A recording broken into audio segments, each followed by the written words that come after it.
Hello students, आज की class में स्टार्ट करेंगे हम लोग एनवायरमेंटल केमिस्ट्री। 11th क्लास का चैप्टर है। इजी सा चैप्टर है, लेकिन स्टूडेंट्स के लिए थोड़ा टफ। क्या पता क्यों होता है। इसको जनरली स्टूडेंट पढ़ना नहीं चाहते और टीचर इसे पढ़ाना नहीं चाहते, इसलिए शायद ये टफ हो जाता है। जे मेन के लिए ये काफ़ी इम्पॉर्टेंट चैप्टर है, क्योंकि इसके क्वेश्चंस हमेशा पूछे जाते हैं।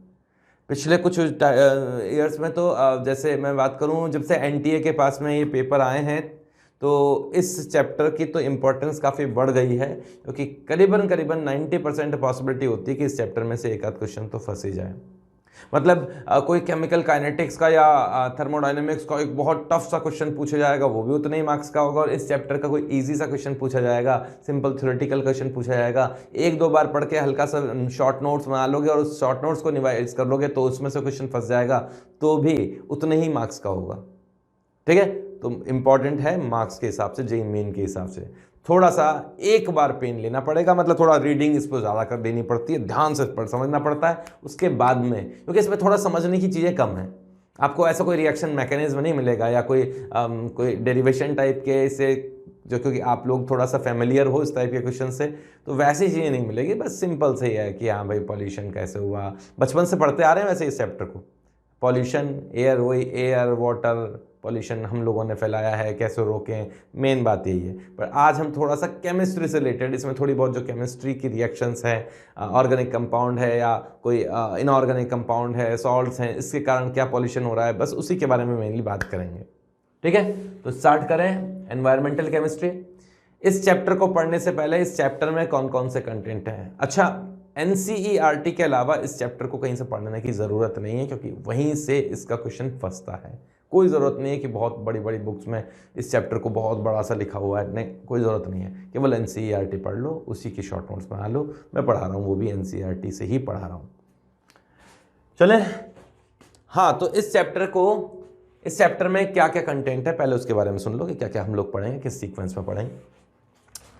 सबसे पहले तो एटमॉस्फेयर के बारे में पढ़ेंगे कि एटमॉस्फेयर क्या होता है, एटमॉस्फेयर के कंपोनेंट्स क्या होते हैं, एटमॉस्फेयर की जो लेयर हैं अर्थ के ऊपर, वो किस किस तरह की लेयर्स हैं, उन लेयर्स में कौन कौन से गैसेज हैं, वो एटमॉस्फेयर के बारे में पढ़ लेंगे। फिर उसके बाद में हम पॉल्यूशन के ऊपर आ जाएंगे कि पॉल्यूशन, पॉल्यूटेंट, उसी के बारे में पढ़ेंगे। फर्स्ट है एटमॉस्फेरिक पॉल्यूशन, है ना। First atmospheric, second water pollution, then soil pollution, industrial waste and green chemistry, इनके बारे में बात करेंगे। एटमॉस्फेरिक पॉल्यूशन क्या होता है वो पढ़ लेंगे, सारी चीज़ें। मेनली इसके दो पार्ट हम लोग पढ़ने वाले हैं, जहाँ पॉल्यूशन थोड़ा ज़्यादा होता है। एटमॉस्फेयर की जो सबसे नीचे वाली लेयर है ट्रोपोस्फेरिक लेयर, उसमें पॉल्यूशन कैसे कैसे होते हैं उसके बारे में बात करेंगे। नेक्स्ट जो सेकंड लेयर है स्ट्रेटोस्फेरिक लेयर, उसमें कौन कौन से पॉल्यूशन है, मेनली ओजोन पॉल्यूशन के बारे में बात करेंगे।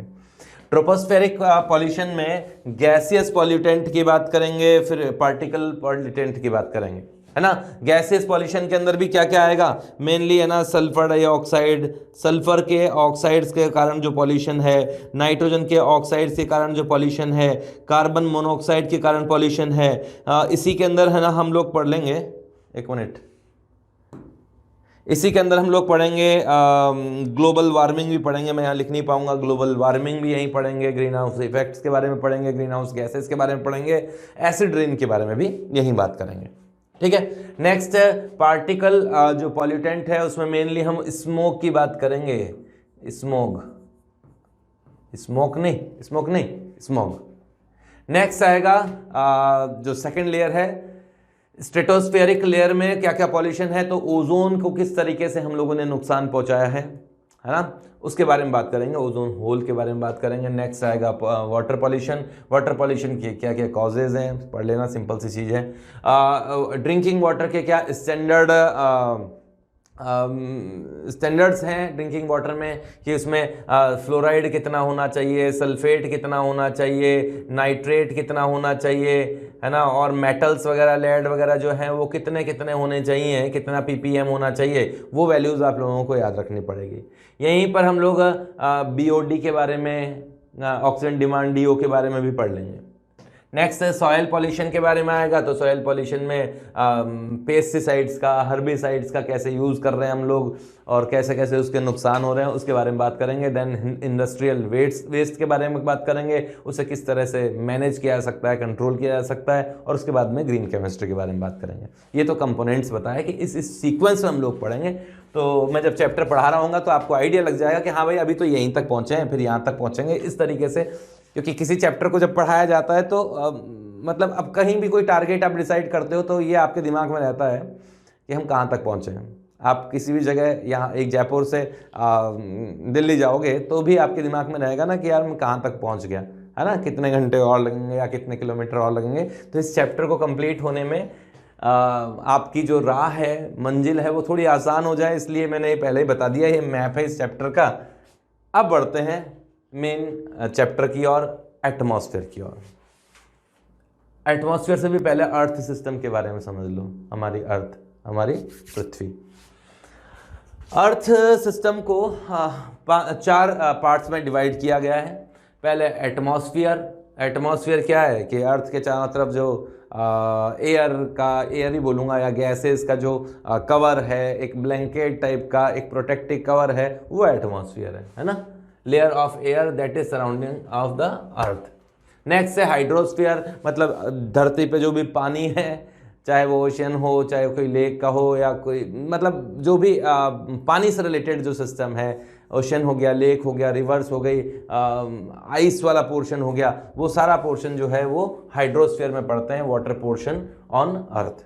ठीक है। नेक्स्ट है लिथोस्फीयर। लिथोस्फीयर में पानी को छोड़ के जो जमीन है उसके बारे में बात करेंगे, है ना, उसे कहा जाता है lithosphere. Except hydrosphere, rest of the earth space. Next है बायोस्फीयर। बायोस्फीयर में जो भी जिंदा ऑर्गेनिज्म है, जिंदा इंसान है, एनिमल है, प्लांट्स हैं, माइक्रो ऑर्गेनिज्म है, उनसे रिलेटेड स्टडी जो होती है उस पार्ट को बायोस्फीयर कहा जाता है। ठीक है। अब आगे बढ़ते हैं कि एटमॉस्फेयर को जो अर्थ के चारों ओर गैसेस का जो कवर है उससे कितने जोन्स में डिवाइड किया गया है। मेनली अगर मैं ग्राउंड लेवल से, सी लेवल से बात करूं तो ग्राउंड लेवल से, सी लेवल से 1600 किलोमीटर तक का जो रेंज है उसे एटमॉस्फेयर में ही काउंट किया जाता है। लेकिन फिर भी जो मेन कंपोनेंट है वो 500 तक किलोमीटर तक ही है। ठीक है। उसे 4 पार्ट्स में डिवाइड किया गया है। सबसे नीचे वाला जो पार्ट है वो troposphere, then stratosphere, mesosphere, thermosphere, जिसे आयनोस्फियर भी कहा जाता है, और उसके आगे का जो पोर्शन है वो एक्सोस्फियर। ठीक है। ग्राउंड लेवल से, सी लेवल से बात करूंगा। सी लेवल जो कि 0 किलोमीटर पे मान रहा हूं, तो 0 किलोमीटर से 10 किलोमीटर तक का जो जोन है वो कहलाता है ट्रोपोस्फियर। 0 to 10 किलोमीटर का जो जोन है, ये पढ़ा हुआ है बचपन में हम लोगों ने, ट्रोपोस्फियर कहलाता है। जो मौसम की जितनी भी उथल पुथल होती है, बादल आना, तूफान आना, धूल उड़ना, ये जितना भी है, ज़्यादातर धुआं वगैरह, ये जितना भी है, ये सारी जो डिस्टर्बेंस है ये सभी केवल ट्रोपोस्फियर में ही होती है। ऊपर वाले जोन्स में ये उथल पुथल नहीं होती है। ठीक है। कोई माउंटेन भी है, कोई भी माउंटेन 10 किलोमीटर जितना ऊंचा नहीं है। मतलब अगर मैं माउंट एवरेस्ट की भी बात करूं तो माउंट एवरेस्ट भी 8.8 किलोमीटर के आसपास ही है, तो वो भी इसी रेंज में आके ख़त्म हो जाते हैं ना। तो सारा जो उथल पुथल है वो ट्रोपोस्फियर में ही होता है। अब इतना तो आप लोगों को पता ही होगा कि लोअर लेवल से हायर एल्टीट्यूड्स पे बढ़ने पर डेंसिटी ऑफ गैसेस कम होती जाती है। तो मैक्सिमम डेंसिटी मेनली ट्रोपोस्फियर में ही गैसेस की होती है, जिसमें गैसेस में nitrogen, oxygen, argon, carbon dioxide और भी बहुत सारी दुनिया भर की गैसेस जो हैं वो इसी जोन में ज़्यादा पाई जाती हैं। ठीक है। मतलब हायर डेंसिटी में पाई जाती है। इससे जस्ट ऊपर का जो जोन कहलाता है वो कहलाता है स्ट्रेटोस्फियर।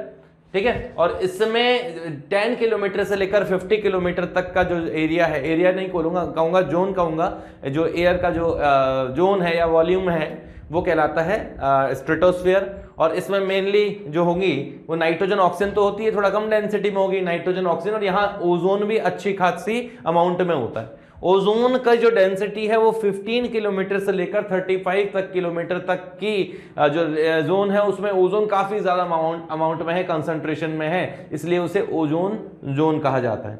ठीक है। इसीलिए इसे ओजोनोस्फीयर भी कह सकते हैं इस एरिया को। कुछ वाटर वेपर्स भी यहाँ हैं। नेक्स्ट 50 किलोमीटर से लेकर 85 किलोमीटर का ये जो 15 किलोमीटर का जोन है वो कहलाता है मीजोस्फीयर। वैसे ये सबसे ठंडा जोन है, ठीक है। और 85 से लेकर 500 किलोमीटर तक का जो जोन है वो कहलाता है थर्मोस्फीयर। इसे आयनोस्फीयर भी कहा जाता है, आयनोस्फीयर भी कहा जाता है, क्योंकि यहाँ आयंस ज्यादा होते हैं। आयंस कैसे?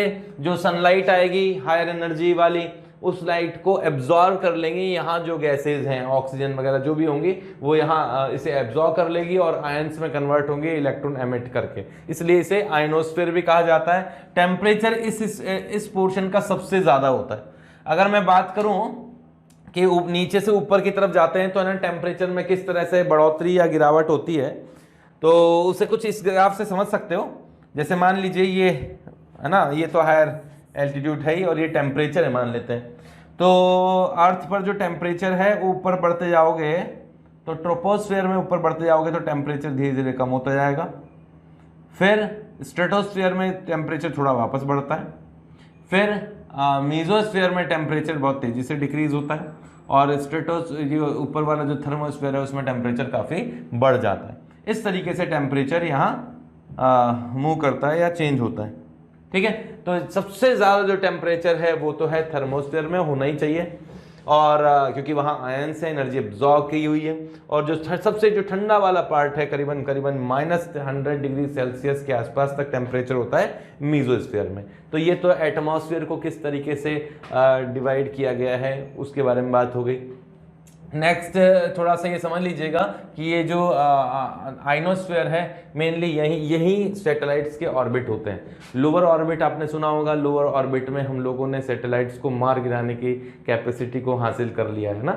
वो जो लोअर ऑर्बिट है वो 160 किलोमीटर से लेकर 1000 किलोमीटर तक की रेंज कहलाती है और उससे ऊपर भी सैटेलाइट्स तो सेट किए जाते हैं। तो ये तो बात हो गई एटमॉस्फेयर के जोन्स। तो आप लिखना चाहो तो लिखो, मैं बढ़ूंगा आगे। चलो नेक्स्ट पॉल्यूटेंट्स की बात करेंगे। उससे पहले पॉल्यूशन क्या होता है ये मुझे लगता है कि बहुत छोटी क्लासेस से आप लोगों के सामने आ गया था पॉल्यूशन, और आप लोगों को बताने की भी जरूरत नहीं है पॉल्यूशन क्या होता है। फिर भी थोड़ा टेक्निकल डेफिनेशन की बात करूं तो कोई भी ऐसा अनडिजायरेबल फिजिकल या केमिकल चेंज जो अनडिजायरेबल हो, ऐसा क्या, कोई भी फिजिकल या केमिकल चेंज अनडिजायरेबल हो, किसी भी तरह से कोई सब्सटेंस वगैरह में चेंज हो, वो सारे पॉल्यूशन के अंतर्गत ही आते हैं पॉल्यूशन में, चाहे वो नॉइज हो, एयर हो, वाटर हो, किसी भी तरह का हो, ठीक है। और पॉल्यूटेंट क्या होता है? जो सब्सटेंस जो है पॉल्यूशन के लिए रेस्पॉन्सिबल है वो पॉल्यूटेंट है। पॉल्यूटेंट तीनों तरह के हो सकते हैं, सॉलिड भी हो सकता है, लिक्विड भी हो सकता है और गैस भी हो सकता है। एग्जाम्पल्स अभी आ जाएंगे तुम्हारे सामने। पॉल्यूटेंट डिग्रेडेबल भी हो सकते हैं, पॉल्यूटेंट नॉन डिग्रेडेबल भी हो सकते हैं।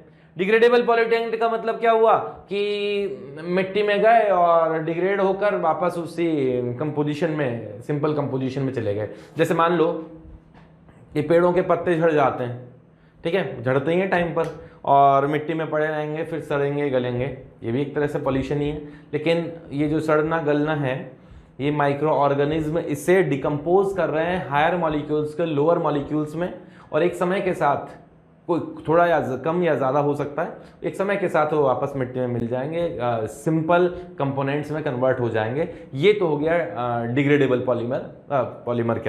पॉल्यूटेंट जो समय के साथ मिट्टी में मिल गए, डिग्रेड हो गए। बट कुछ नॉन डिग्रेडेबल पॉल्यूटेंट भी होते हैं। नॉन डिग्रेडेबल पॉल्यूटेंट का मतलब है कि कोई सैकड़ों सालों तक मिट्टी में पड़े रहे, कोई डिग्रेडेशन नहीं हुआ, वैसे के वैसे पड़े हैं, नुकसान कर रहे हैं हमको, अर्थ को, एनिमल्स को, प्लांट्स को किसी ना किसी तरीके से। जैसे पढ़ लो, डेफिनेशन तो मैंने लिखी दी है। Example DDT. डीडीटी मतलब पढ़ा होगा, डाइक्लोरो पैरा डाइक्लोरो, बोल रहा हूँ डीडीटी का नेम लिख लेना, para dichloro diphenyl trichloro ethane, short में डीडीटी है। डीडीटी पेस्टिसाइड्स के फॉर्म में कीड़े मकोड़ों को मारने के लिए यूज किया जाता था पहले, बहुत आयत से इसका यूज किया गया, परंतु ये मिट्टी में जाता है और कई मतलब करीबन 50-100 साल तक या उससे भी ज़्यादा टाइम तक वो मिट्टी में पड़ा रहता है, कोई नुकसान नहीं होता है इसको। फिर मिट्टी में पड़ा रहेगा तो किसी न किसी प्लांट्स के थ्रू हम लोगों की बॉडी में या एनिमल्स की बॉडी में या पानी में डिजॉल्व होगा और नुकसान तो हमें ही होने वाला है। कार्सिनोजेनिक होता है ये DDT, कैंसर प्रोड्यूस करने वाला होता है। तो कुछ कैंसर जो अभी जो कैंसर हो रहा है उनमें ज़रूर इसका योगदान भी रहा होगा जब हम लोगों ने इसका पहले यूज़ किया था। आजकल तो इसका प्रोडक्शन बंद कर दिया गया है, ठीक है। DDT कई टाइम तक पड़ा रहता है। ऐसे ही प्लास्टिक है, प्लास्टिक को छोड़ दो, देखिए गल जाएगा क्या, डिग्रेड होगा क्या किसी तरीके से।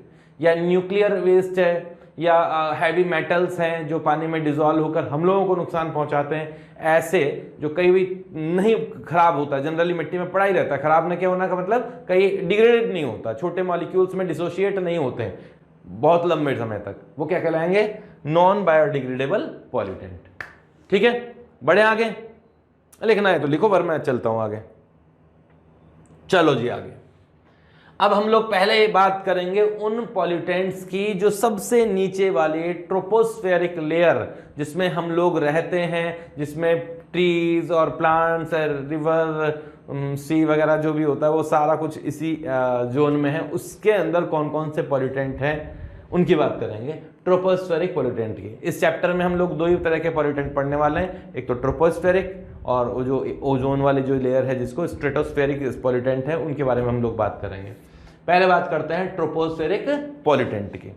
ये भी गैसियस भी हो सकते हैं और पार्टिकल वाले भी हो सकते हैं। फर्स्ट है गैसियस पॉल्यूटेंट, मेनली सल्फर के ऑक्साइड, नाइट्रोजन के ऑक्साइड, कार्बन के ऑक्साइड गैसियस पॉल्यूटेंट के फॉर्म में एयर में मौजूद हैं। ठीक है।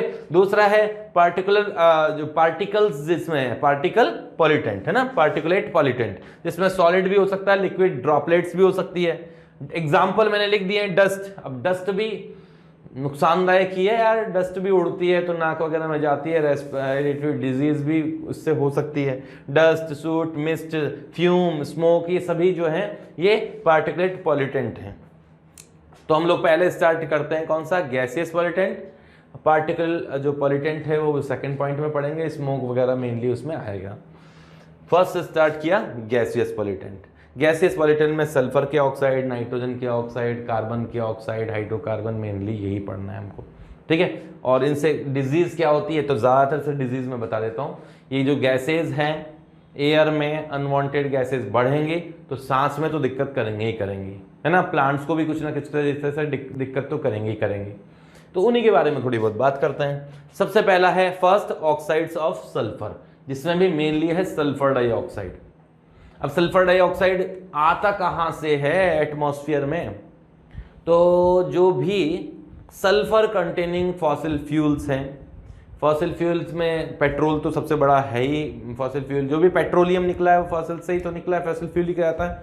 तो जब ये बर्न किए जाते हैं, जलाए जाते हैं, तो इसमें सल्फर जो भी मौजूद है जिस स्टेट में, उनका भी ऑक्सीडेशन होता है और सल्फर डाइऑक्साइड वहाँ क्रिएट होती है, बनती है। ठीक है। और ये सल्फर डाइऑक्साइड अब हमें नुकसान करने वाली है। तो सल्फर डाइऑक्साइड का जो सोर्स है वो मैंने बताया, सल्फर कंटेनिंग जो फॉसिल फ्यूल है उसको जब कंबशन किया जाता है, बर्न किया जाता है, तो सल्फर डाइऑक्साइड निकलती है। अब देखते हैं, ये टॉक्सिक इफेक्ट प्रोड्यूस करती है। कम कंसंट्रेशन में भी अगर सल्फर डाइऑक्साइड एनवायरनमेंट में मौजूद है, हमारी सांस में जा रही है, तो हेडेक वगैरह होना, है ना, रेस्पिरेटरी डिजीज़ होना, ब्रोंकाइटिस वगैरह, एस्थमा वगैरह होने की पॉसिबिलिटी बढ़ जाती है। तो पॉसिबिलिटी मैं बता देता हूँ इफेक्ट्स क्या है। सिर दर्द होगा, उल्टी का मन हो जाएगा, है ना, वॉमिटिंग होगी, इरिटेशन ऑफ आइज, आँखें जो होती है जलने लगती है, रेडिशनेस उनमें आ जाती है ना। नेक्स्ट जो सांस लेने से रिलेटेड ब्रोंकाइटिस, एस्थमा, ऐसी डिजीज इसमें हो जाती है। नेक्स्ट, सल्फर डाइऑक्साइड जो बनी है वो किस किस तरीके से सल्फर ट्राइऑक्साइड में कन्वर्ट हो सकती है। अब सल्फर डाइऑक्साइड बन गई, अब ये इसका ऑक्सीडेशन होकर ये सल्फर ट्राइऑक्साइड में कन्वर्ट हो जाती है। तो एटमॉस्फेयर में जो पार्टिकल पॉल्यूटेंट है, जो भी मैंने बात की है, वो पार्टिकल पॉल्यूटेंट इसका इसमें कैटलिस्ट की तरह काम करते हैं। सल्फर डाइऑक्साइड जो एयर में मौजूद ऑक्सीजन है उनसे पार्टिकुलेटेड जो मैटर है वो कैटलिस्ट के प्रेजेंस में कैटलिस्ट की तरह काम करते हैं और इसे कन्वर्ट कर देते हैं सल्फर डाइऑक्साइड में। इसी तरह से सल्फर डाइऑक्साइड ओजोन से, जो एटमॉस्फेयर में ओजोन मौजूद है उससे भी रिएक्शन करके सल्फर ट्राइऑक्साइड और ऑक्सीजन में कन्वर्ट हो जाती है। अब ये जो सल्फर ट्राइऑक्साइड है ये सल्फ्यूरिक एसिड बनाएगा, तो ये H2O2 से रिएक्शन करके H2O से भी रिएक्शन करके सल्फ्यूरिक एसिड में कन्वर्ट हो जाता है। ये सल्फ्यूरिक एसिड, और अभी आगे बताऊंगा नाइट्रोजन के ऑक्साइड बनाते हैं नाइट्रिक एसिड, वो रेस्पॉन्सिबल होते हैं एसिड रेन के लिए। ठीक है, तो सल्फर डाइऑक्साइड नुकसानदायक है कुल मिला के। हाई डेंसिटी होती है तो और ज़्यादा नुकसान करेगी, तो ये मैंने लोअर डेंसिटी के इफेक्ट, टॉक्सिक इफेक्ट्स बताए हैं। सल्फर डाइऑक्साइड बनती कैसे हो तो मैंने बता दिया, फॉसिल फ्यूल के बर्निंग से बनती है, और ये ऑक्सीडाइज होकर ऑक्सीजन से भी और ओजोन से भी ऑक्सीडाइज होकर सल्फर ट्राइऑक्साइड में कन्वर्ट हो जाती है, जो कि सल्फ्यूरिक एसिड बना लेता है। ठीक है, तो ये हो गया गैसेस में सल्फर का। अब लेते हैं नाइट्रोजन का, oxides of nitrogen. Oxides of nitrogen में नाइट्रिक ऑक्साइड है NO2 भी है ना, नाइट्रोजन डाइऑक्साइड। मेनली तो इनकी ही प्रेजेंस में थोड़ा सा ज़्यादा जो होती है परेशानियां होती हैं। आगे अभी मैं स्मॉग की बात करूंगा, वो भी इसमें भी ये नाइट्रोजन के ऑक्साइड रेस्पॉन्सिबल है। बनते कैसे हैं? नाइट्रोजन कंटेनिंग फ्यूल को बर्न करोगे तो बन जाएंगे, है ना। जो ऑटोमोबाइल्स हैं, हमारे जो गाड़ियां हैं उसमें पेट्रोल जलता है, पेट्रोल में नाइट्रोजन कंटेनिंग जो मॉलिक्यूल्स हैं, जब उनका ऑक्सीडेशन होता है तो वहाँ भी नाइट्रोजन के ऑक्साइड बनते हैं, लेकिन वो कम अमाउंट में बनते हैं। एयर में नाइट्रोजन भी मौजूद है, एयर में ऑक्सीजन भी मौजूद है, तुम्हें पता ही है। ये तो मैंने कंपोजिशन लिखा ही नहीं, लिखना भी चाहिए था, अभी लिख दूंगा मैं। एयर में सबसे ज़्यादा नाइट्रोजन है, फिर उसके बाद में ऑक्सीजन है ना। तो ये दोनों आपस में रिएक्शन करके नाइट्रोजन के ऑक्साइड बना लेंगे, लेकिन नहीं बनाते हैं। नॉर्मल टेम्परेचर पर ये रिएक्शन नहीं होती है, हाई टेम्परेचर पर, हाई एल्टीट्यूड पे ये रिएक्शन होती है। तो नाइट्रोजन के और ऑक्सीजन के रिएक्शन हाई टेम्परेचर पर जब होगी तो नाइट्रोजन के ऑक्साइड्स बनेंगे। मेनली नाइट्रोजन डाइऑक्साइड भी इसमें बनता है, नाइट्रिक ऑक्साइड भी बनता है। तो फॉर्मेशन के बारे में बता रहा हूँ। जो एयर में मौजूद ऑक्सीजन और नाइट्रोजन है वो हाई एल्टीट्यूड पर, हाई टेम्परेचर पर जब इलेक्ट्रिसिटी तो नहीं बोलूंगा, जो स्ट्राइक होती है ना, बिजलियां चमकती है ना ऊपर, तो उस केस में ये नाइट्रोजन के ऑक्साइड में कन्वर्ट हो जाता है, नाइट्रिक ऑक्साइड में कन्वर्ट हो जाता है, जो कि हाईली रिएक्टिव है, तुरंत रिएक्शन करता है, इसका ऑक्सीडेशन होकर नाइट्रोजन डाइऑक्साइड बनता है। तो ये नाइट्रोजन जो ऑक्साइड है वो ऑक्सीजन से रिएक्शन करता है और कन्वर्ट हो जाता है नाइट्रोजन डाइऑक्साइड में। ठीक है, ये नाइट्रोजन, अच्छा यहाँ जो ये नाइट्रोजन ऑक्साइड है वो ओजोन से रिएक्शन करके भी नाइट्रोजन डाइऑक्साइड में कन्वर्ट हो जाता है। नाइट्रिक ऑक्साइड का ऑक्सीडेशन ओजोन से भी हो जाता है। ऑक्सीडेशन तो होगा ही होगा, स्टेबल नहीं होता ज्यादा। ये NO2 ज्यादा स्टेबल है, NO ज्यादा स्टेबल नहीं है, बट नॉर्मल ऑक्सीजन से थोड़ा स्लो रिएक्शन करता है, और ओजोन से तो तुरंत रिएक्शन करता है। ओजोन तो वैसे भी ज्यादा स्टेबल नहीं है, ओजोन तो रिएक्शन करने के लिए आतुर है, तो ओजोन तुरंत इसको ऑक्सीजन डोनेट करेगा और O2 और NO2 में इसे कन्वर्ट कर देगा। क्लियर है? अब ये जो NO2 है इसका और ऑक्सीडेशन हो जाए तो ये नाइट्रेट में कन्वर्ट होगा, पानी में डिजोल्व होकर नाइट्रिक एसिड के फॉर्म में नीचे धरती पे आएगा, धरती को एसिडिक कर देगा, है ना, अर्थ को एसिडिक कर देगा। और नाइट्रेट जो होता है वो फर्टिलाइजर के फॉर्म में भी ये यूज होता है। ठीक है, और ये मैंने बता ही दिया कि इंजन जो होता है ना, मतलब ऑटोमोबाइल के जो इंजन होते हैं उनमें भी नाइट्रोजन की और ऑक्सीजन से रिएक्शन होती है, और कम अमाउंट में नाइट्रिक ऑक्साइड और नाइट्रोजन डाइऑक्साइड बनती है। अब ये हम लोगों की सांस में जाएगी या प्लांट्स पे जाएंगे तो किस तरह से डिजीज प्रोड्यूस करती है, हार्मफुल इफेक्ट करती हैं, उसके बारे में बात करते हैं। हार्मफुल इफेक्ट तो डैमेज करती है लीव्स ऑफ प्लांट को, है ना, प्लांट्स की लीव को खराब कर देती है। फोटोसिंथेसिस को, ऑब्वियसली प्लांट्स की लीव खराब होगी तो फोटोसिंथेसिस जो होगी हाईली इफेक्टेड होगी, तो स्लो रेट ऑफ फोटोसिंथेसिस होती है, हमारे लंग्स को खराब करती है, टॉक्सिक इफेक्ट करती है, इफेक्ट होता है इनकी लिविंग जो टिश्यूज होती है उन पर, और हाई कंसंट्रेशन ऑफ NO2 जो होती है वो बच्चों में रेस्पिरेटरी डिजीज प्रोड्यूस कर देती हैं। क्लियर है? ये नाइट्रोजन के ऑक्साइड्स के साइड इफेक्ट्स हैं। नेक्स्ट है हाइड्रोकार्बन्स। हाइड्रोकार्बन्स जैसा कि आप लोगों को पता ही होगा, गैसोलीन है, पेट्रोल है, वो हाइड्रोकार्बन्स ही है मेनली। तो पेट्रोलियम में हाइड्रोकार्बन्स ही ज़्यादा होते हैं। तो जब हाइड्रोकार्बन्स का कंबशन होता है, इनकम्प्लीट कंबशन होता है, और वो CO2 और H2O में कन्वर्ट नहीं हो पाए और एयर में आपने उसे छोड़ दिया है ऑटोमोबाइल के एग्जॉस्ट से, तो हाइड्रोकार्बन्स जब हम लोगों के लंग्स में जाएंगे तो कैंसर प्रोड्यूस करते हैं, क्योंकि ये भी कार्सिनोजेनिक होते हैं। ठीक है, तो यही है हार्मफुल इफेक्ट। तो सबसे बड़ा, तो इससे बड़ा हार्मफुल इफेक्ट क्या होगा कि कार्सिनोजेनिक है, कैंसर प्रोड्यूस करता है, पत्तियों को, फूलों को, टहनियों को नुकसान पहुंचाता है। ये तो नॉर्मल बात है ही है। नेक्स्ट है ऑक्साइड्स ऑफ कार्बन। अब कार्बन के 2 ऑक्साइड की बात करेंगे, वैसे कार्बन के 3 ऑक्साइड है, अभी कार्बन मोनोऑक्साइड और कार्बन डाइऑक्साइड की बात करेंगे, कार्बन सब ऑक्साइड की बात नहीं करेंगे। कार्बन डाइऑक्साइड नुकसानदायक है, कार्बन मोनोऑक्साइड जो है वो नुकसान करता है, कार्बन डाइऑक्साइड तो थोड़ा बहुत अमाउंट में रहे तो ठीक ही है। ठीक है, तो फर्स्ट बात करते हैं कार्बन मोनोऑक्साइड की। अब कार्बन मोनोऑक्साइड क्या होता है, जैसे कार्बन का कंबशन होगा, कोयले को जलाया जाए तो कार्बन डाइऑक्साइड बनना चाहिए। ठीक है, अब कार्बन डाइऑक्साइड में कन्वर्ट होने के लिए तो 2 ऑक्सीजन चाहिए, लेकिन ऑक्सीजन अगर कम अमाउंट में मिला तो इनकम्प्लीट कंबशन होगा, उस समय बनता है कार्बन मोनोऑक्साइड। कार्बन का जब ऑक्सीडेशन होता है, मतलब कंबशन होता है, तो ऑक्सीजन की अमाउंट अगर कम रह जाएगी, इनकम्प्लीट कंबशन होगा, तो उस केस में कार्बन मोनोऑक्साइड बनता है। अब ये कार्बन मोनोऑक्साइड जो होता है वो ऑटोमोबाइल, मतलब जो आपकी गाड़ियों का जो एग्जॉस्ट है उससे भी निकलता है। अगर घटिया किस्म का इंजन है, कंबशन उसमें सही नहीं हो रहा है, तो कार्बन मोनोऑक्साइड का परसेंटेज ज़्यादा होता है। पॉल्यूशन कंट्रोल बोर्ड ने हर जगह तो पॉल्यूशन जांच करने के लिए मशीनरीज लगाई हुई हैं, तो उसमें बताते हैं, आपको भी देखो उसमें कार्बन मोनोऑक्साइड का परसेंटेज भी बताते हैं।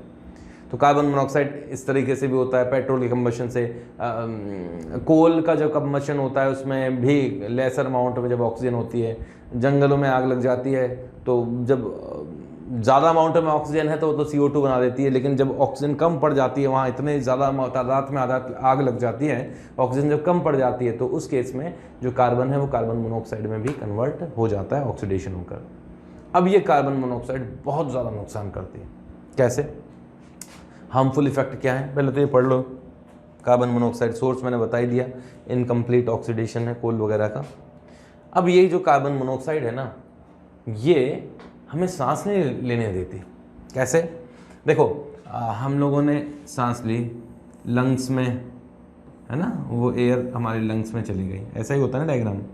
लंग्स में है ना वो एयर जाएगी तो छोटे छोटे एयर सैक्स होते हैं, मतलब छोटे छोटे गुब्बारे होते हैं यहाँ पे, बहुत छोटे छोटे। उस ये रहा एक गुब्बारा है ना, बहुत छोटे छोटे बबल्स टाइप के ना, यहाँ एयर जाएगी। इस एयर में नाइट्रोजन भी है, ऑक्सीजन भी है, और ये जो ये एयर सैक है, एयर की जो थैली है, थैली क्या बोलूँगा मैं इसे, इसकी जो चारों तरफ है बिल्कुल छोटी छोटी ब्लड वेसल्स होती हैं।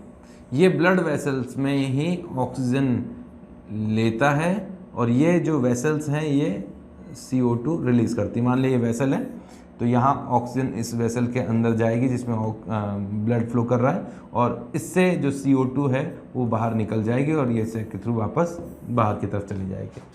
अब यहाँ दिक्कत ये है कि अगर भाई एयर में तो सभी तरह के गैसेज हैं, है ना, अंदर O2 भी जाती है, NO2 भी जाती है, फिक्स कंपोजिशन में जाती है, तो ऑक्सीजन को अब्जॉर्ब कर लिया जाता है, प्योर ऑक्सीजन भी नहीं ले सकते। अब ये जो CO2 है, ये CO है, कार्बन मोनोऑक्साइड की बात कर रहा हूँ, कार्बन डाइऑक्साइड की बात नहीं कर रहा हूँ, कार्बन मोनोऑक्साइड है, ये धोखेबाज है। ये ऑक्सीजन की जगह खुद एब्जॉर्ब हो जाती है ब्लड में। एक्चुअली ये जो ब्लड वेसल है जिसमें ब्लड बह रहा है, हीमोग्लोबिन, जो कि ऑक्सीजन को, कौन? हीमोग्लोबिन, H नहीं ऐसे, हीमोग्लोबिन जो कि ऑक्सीजन को एब्जॉर्ब करके कंबाइन होके, हीमोग्लोबिन जब ऑक्सीजन से कंबाइन होता है तो ऑक्सी हीमोग्लोबिन बनाता है, और ये ऑक्सी हीमोग्लोबिन ब्लड के थ्रू फिर बॉडी के हर ऑर्गन्स तक, टिश्यूज तक पहुंचती है और ऑक्सीजन की सप्लाई करती है। ठीक है, और वहाँ से जो ऑक्सीजन डोनेट कर देती है, और वहाँ से कार्बन डाइऑक्साइड के साथ कंबाइन होकर वापस आती है यहाँ घूमते हुए, कहाँ? लंग्स में, और CO2 को रिलीज कर देती है। लेकिन इस हीमोग्लोबिन की खासियत क्या है? बेचारे खासियत तो नहीं बोलूँगा, ये कार्बन मोनोऑक्साइड के साथ भी कंबाइन होती है। अब यहाँ ऑक्सीजन भी है मान लो, और कार्बन मोनोऑक्साइड भी आ गया ना, तो ये कार्बन मोनोऑक्साइड के साथ कंबाइन होने की पॉसिबिलिटी इसमें ज़्यादा होती है, क्योंकि कार्बन मोनोऑक्साइड जब इसके साथ हीमोग्लोबिन के साथ कंबाइन होता है तो कार्बोक्सी हीमोग्लोबिन में आता है। और ये कार्बोक्सी हीमोग्लोबिन करीबन 300 टाइम्स ज़्यादा स्टेबल है ऑक्सी हीमोग्लोबिन के रेस्पेक्ट में। तो यहाँ कार्बन मोनोऑक्साइड के साथ जब हीमोग्लोबिन कंबाइन होगा तो कार्बोक्सी हीमोग्लोबिन की जो कॉन्सेंट्रेशन है वो बढ़ती रहेगी, और 3 से 4% तक अगर कार्बोक्सी हीमोग्लोबिन हुआ वहाँ बना तो जो ऑक्सीजन की एक जगह से दूसरी जगह तक ट्रांसफ़र करने की जो टेंडेंसी है, उनको एक जगह से कैरी करने की जो कैपेसिटी है, वो बहुत तेज़ी से डिक्रीज़ होती है। और उस केस में सबसे ज़्यादा दिक्कत होती है हमारे ब्रेन को, क्योंकि ऑक्सीजन की सप्लाई नहीं मिल पा रही। ऑक्सीजन की सप्लाई सबसे ज़्यादा पहले जो चीज़ जिसको चाहिए वो किसको चाहिए? ब्रेन को चाहिए। तो अब ब्रेन में ऑक्सीजन नहीं पहुंची तो ब्रेन ख़राब हो जाएगा, मतलब दिमाग ख़राब हो जाएगा, सर दर्द वर्दर्द होने लगेगा, वोमिटिंग भी आने लगेगी, है ना, वो डिजीज़ वगैरह मैं बता दूंगा। हाँ, तो क्या मैंने लिखा है यहाँ पे?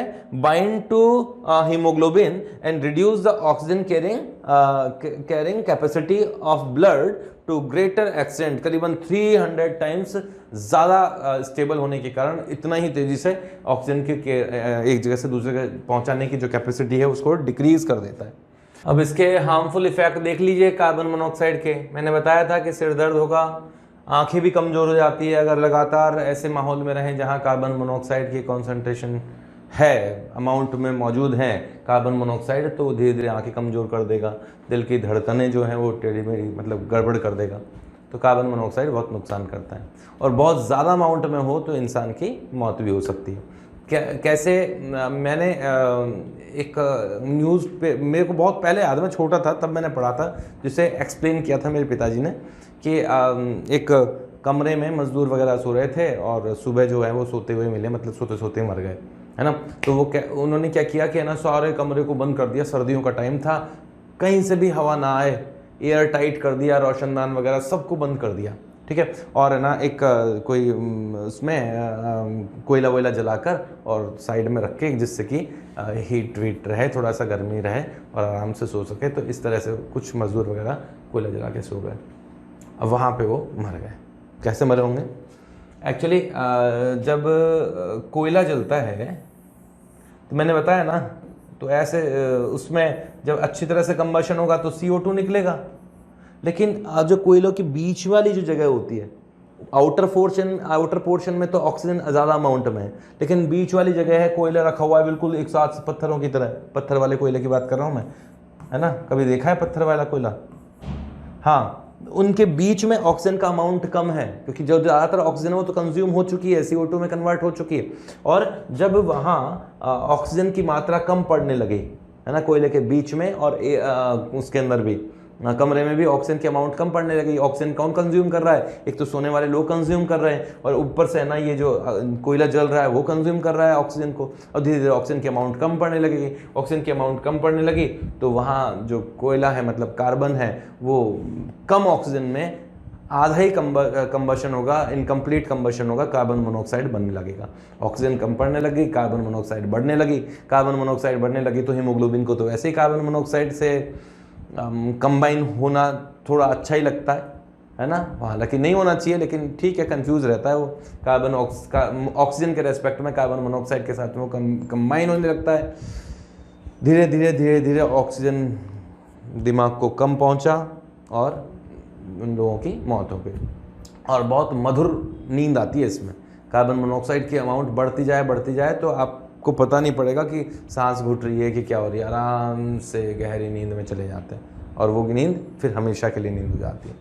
चलो, वो कार्बन मोनोऑक्साइड की हार्मफुल इफेक्ट की बात थी। नेक्स्ट है कार्बन डाइऑक्साइड। कार्बन डाइऑक्साइड तो ऑक्सीजन, मतलब कार्बन डाइऑक्साइड तो एयर में है ही है, कुछ कम अमाउंट में है, नाइट्रोजन और ऑक्सीजन जितनी नहीं है, केवल 1% है। वापस बोलूँगा, नाइट्रोजन और ऑक्सीजन को छोड़ दें तो बची हुई गैसेज जो है ना 1% है, उस 1% में भी बहुत कम अमाउंट में CO2 है। नेचर में, मतलब अपनी जो एयर है उसमें, याद रखिएगा ये परसेंटेज CO2 का 0.03% ही कार्बन डाइऑक्साइड है, और ये ही बैलेंस है। अगर ये थोड़ा बहुत ऊपर ज़्यादा हुआ तो सब गड़बड़ हो जाएगा। कार्बन डाइऑक्साइड का सोर्स क्या है? मैंने बताया अभी, जब कोयला जलता है हम सांस लेते हैं, है ना, प्लांट्स भी रेस्पायरेशन करते हैं, प्लांट्स रेस्पायरेशन करते हैं तो O2 एब्जॉर्ब करते हैं और CO2 ही रिलीज करते हैं। है ना। हम भी रेस्पिरेशन में O2 एब्जॉर्ब करते हैं, CO2 ही रिलीज करते हैं। प्लांट्स फोटोसिंथेसिस में CO2 एब्जॉर्ब करते हैं, O2 रिलीज करते हैं, लेकिन रेस्पिरेशन में तो CO2 ही रिलीज करते हैं। हमारे रेस्पिरेशन से या आप कोई चीज़ों को जलाते हैं, करते हैं, किसी भी ऑर्गेनिक कंपोनेंट को जलाते हैं तो कंबंशन से CO2 बनता ही बनता है। अब CO2 जो है उसकी कॉन्सेंट्रेशन यहाँ फिक्स रहनी चाहिए, वरना ग्लोबल वार्मिंग होगी। ठीक है, CO2 ग्लोबल वार्मिंग के लिए रिस्पॉन्सिबल है। High concentration of CO2 in atmosphere, उसका रिजल्ट क्या होगा, वो जो एटमॉस्फेयर है, ग्लोब है हमारा, वो गर्म हो जाएगा। अब ये गर्म कैसे होता है उसके बारे में बात करते हैं। देखो, अब बढ़ते हैं global warming and green house effect के बारे में बात करते हैं। ग्रीन हाउस कभी देखे आप लोगों ने? ऐसा ग्रीन हाउस, ग्रीन कलर का सा ग्लास लगा रखा है चारों तरफ से, बीच में अंदर कुछ प्लांट्स वगैरह बना देते हैं। मतलब अंदर प्लांट्स, देखो कुछ प्लांट्स ऐसे होते हैं जो ठंड में रह नहीं सकते, उनके लिए एक ठीक ठाक टेम्परेचर चाहिए होता है, उनको वार्म अप करके रखना पड़ता है ना, गर्म करके रखना पड़ता है। तो ऐसे, और कुछ प्लांट्स ऐसे होते हैं कि उनके बच्चे जब होते हैं छोटे तो उनको ठंड में नहीं रख सकते, तो वो थोड़े बड़े हो जाएं तो उसको बाहर निकाला जा सकता है, ऐसा भी होता है। तो कुछ स्पेसिफिक प्लांट्स के लिए उनको टेम्परेचर मेंटेन करने के लिए ग्रीन हाउस में ही उनकी खेती की जाती है, एग्रीकल्चर किया जाता है उनका। अब ग्रीन हाउस में हुआ क्या, एक चारों तरफ से ढक दिया गया ग्लास से और बंद कर देते हैं। जब सनलाइट इसमें आती है तो एंटर हो जाती है, इसका इंफ्रारेड रेडिएशन जो होता है ग्लास में एंटर हो जाता है। इंफ्रारेड रेडिएशन से हीट जो होती है वो अंदर आ गई, अंदर की जो गैसेज हैं उनको गर्म कर दिया। लेकिन अब ये कुछ हीट बाहर निकलती है, ज़्यादातर हीट बाहर नहीं निकल पाती, मतलब कुछ हीट बाहर निकलती है, कुछ हीट अंदर रह गई, ऐसे मान लो। हुआ क्या कि ना तो उसमें कोई एयर वेंटिलेशन है, अंदर ही एयर है और वो एयर गर्म हो गई है, लेकिन वो एनर्जी को रिलीज़ नहीं कर पा रही है। तो जो अंदर जो टेम्परेचर होता है वो उन पौधों के लिए ठीक ठाक होता है। बहुत ज़्यादा गर्म हो जाता है तो फिर उसे खोल भी दिया जाता है, थोड़ा वेंटिलेशन कर देंगे, ठीक ठाक टेम्परेचर मेंटेन हो जाता है। ऐसा ही ग्रीन हाउस जैसे पौधों के लिए ज़रूरी था टेम्परेचर, ऐसे ही हम लोगों के लिए भी टेम्परेचर ज़रूरी है। हम भी हर तरह के टेम्परेचर में नहीं रह सकते। हमारा ऐसा नहीं है कि -50 डिग्री सेल्सियस टेम्परेचर चलता रहता तो इंसान इतना आसानी से डेवलप हो चुका होता। अर्थ पर अगर -70-80 डिग्री सेल्सियस चलता रहता तो इंसान नहीं रह सकते थे। -50 डिग्री सेल्सियस तक भी मैंने सुना है साइबेरिया के अंदर तो लोग रहते ही हैं, लेकिन शायद अगर पूरी अर्थ का टेम्परेचर इतना ही होता ना -50 डिग्री सेल्सियस, तो इंसान पैदा नहीं होता शायद, है ना। थोड़ा थोड़ा जानवर तो हो चुके होते, लेकिन डेवलपमेंट इतना अच्छा नहीं होता, आसानी से नहीं होता, और यहाँ तक हम लोग नहीं पहुँच पाते। चलो छोड़ो, वो तो मैंने बात की है। एक्चुअली अपनी अर्थ पर जो एटमॉस्फेयर है ना, वो भी ग्रीन हाउस की तरह काम करता है। कैसे कि सनलाइट से जो रेडिएशन आई हैं उनमें से 75% जो एनर्जी है, हीट है, वो अर्थ तक पहुंचती है, बाकी की अर्थ तक नहीं पहुंचती है। किसके कारण? एटमॉस्फेयर के कारण। हाँ, ये एनर्जी पहुंची, कुछ तो अर्थ ने एब्जॉर्ब कर ली, कुछ इरेडिएट कर दी, वापस बाहर निकल गई, और कुछ जो इरेडिएट की थी एब्जॉर्ब करने के बाद में वो इस एटमॉस्फेयर में फंस के रह गई, क्योंकि यहाँ की गैसेज हैं उसने उस एनर्जी को एब्जॉर्ब कर लिया। ठीक है, यहाँ पे कुछ ऐसी गैसेज हैं एटमॉस्फेयर में जो कि इस एनर्जी को एब्जॉर्ब कर लेती हैं। ये गैसेज कहलाती हैं ग्रीन हाउस गैसेज, जिसमें सबसे ऊपर CO2 है। अभी बता दूंगा कौन कौन सी है। CO2 है, मीथेन है, ओजोन है, कार्बन क्लोरोफ्लोरोकार्बन है, कुछ वाटर वेपर्स है और भी हैं, N2O हैं। तो ये सभी ग्रीन हाउस गैसेज हैं। एटमॉस्फेयर इस तरह से ग्रीन हाउस की तरह काम करता है, टेम्परेचर मेंटेन रहता है अर्थ का, जिसके कारण जीवन फल फूल रहा है। ठीक है, एटमॉस्फेयर ने अर्थ को ठीक ठाक गर्म किया हुआ है। अब अगर कार्बन डाइऑक्साइड ज़्यादा अमाउंट में हो गए, अच्छा अब इसमें कार्बन डाइऑक्साइड का भी सुन लो। कार्बन डाइऑक्साइड मेंटेन रहती है, कार्बन डाइऑक्साइड का भी मैंने बताया ना 0.03% है, वो मेंटेन है। कार्बन डाइऑक्साइड रिलीज हुई, प्लांट्स ने कार्बन डाइऑक्साइड फोटोसिंथेसिस के लिए एब्जॉर्ब किया, O2 को रिलीज कर दिया। हम लोगों ने CO2 को छोड़ा, कुछ और प्रोसेस से CO2 निकला, प्लांट्स ने CO2 को फोटोसिंथेसिस के लिए लिया और O2 को छोड़ दिया। इस तरह से सारा कुछ इक्विलिब्रियम बैलेंस रहता है। लेकिन हम लोगों ने कुछ ज़्यादा ही एक्टिविटीज़ करके, कुछ ज़्यादा ही आग वाग जला के किसी तरह से कंबशन करके CO2 का जो ये बैलेंस था उसे डिस्टर्ब कर दिया, इस इक्विलिब्रियम को डिस्टर्ब कर दिया। CO2 का परसेंटेज धीरे धीरे अब बढ़ता जा रहा है। जब CO2 का परसेंटेज बढ़ेगा तो एब्जॉर्प्शन ऑफ एनर्जी भी बढ़ेगी तो ये जो टेम्परेचर मेंटेन था इतने हजारों सदियों से, है ना, वो टेम्परेचर जो है अर्थ का बढ़ने लगेगा और उसके दुष्प्रभाव आपको देखने को मिलेंगे, जिसे कहा जाता है ग्लोबल वार्मिंग। नॉर्मल टेम्परेचर से ज़्यादा होने लगा है अब एटमॉस्फेयर का टेम्परेचर, वही है ग्लोबल वार्मिंग। चलो ग्रीन हाउस गैसेस की बात कर लेते हैं। Gases such as carbon dioxide, methane, ozone, nitrous oxide and water vapours and CFC means chlorofluorocarbon. अभी बताऊंगा क्लोरोफ्लोरोकार्बन के बारे में। Allow sun rays to pass, ये तो पढ़ लेना, मैंने बोल दिया है कि ये सभी ये याद रखना है, गैसेस को तो याद रख लेना तुम। क्वेश्चन तो बहुत इंपॉर्टेंट बनता है, मतलब इंपॉर्टेंट तो नहीं है लेकिन आसान सा क्वेश्चन है, लेकिन बनता है। ये गैसेस ग्रीन हाउस गैसेस होती है, रट्टा मार लेना। कार्बन मोनोऑक्साइड सबसे ज़्यादा रेस्पॉन्सिबल है, फिर उसके बाद में मीथेन वगैरह, methane, ozone, nitrous oxide, chlorofluorocarbon, water vapours, ये सभी रेस्पॉन्सिबल हैं ग्लोबल वार्मिंग के लिए। ये ग्रीन हाउस गैसेस कहलाती हैं। ठीक है, ग्रीन हाउस इफेक्ट इन्हीं से प्रोड्यूस होता है। अब ग्लोबल वार्मिंग के बारे में बता ही दिया मैंने, इंक्रीज हो रहा है एवरेज टेम्परेचर ऑफ ग्लोब, वही है ग्लोबल वार्मिंग। ठीक है, इसके साइड इफेक्ट देख लो। Melting of polar ice cap, देखो पोल्स पे जो आइस जमी हुई है अर्थ पर, टेम्परेचर बढ़ेगा तो आइस पिघलेगा तो सी लेवल बढ़ेगा, है ना। समुद्र का जो टेम्परेचर है, पानी का टेम्परेचर, वो गड़बड़ होगा। और जब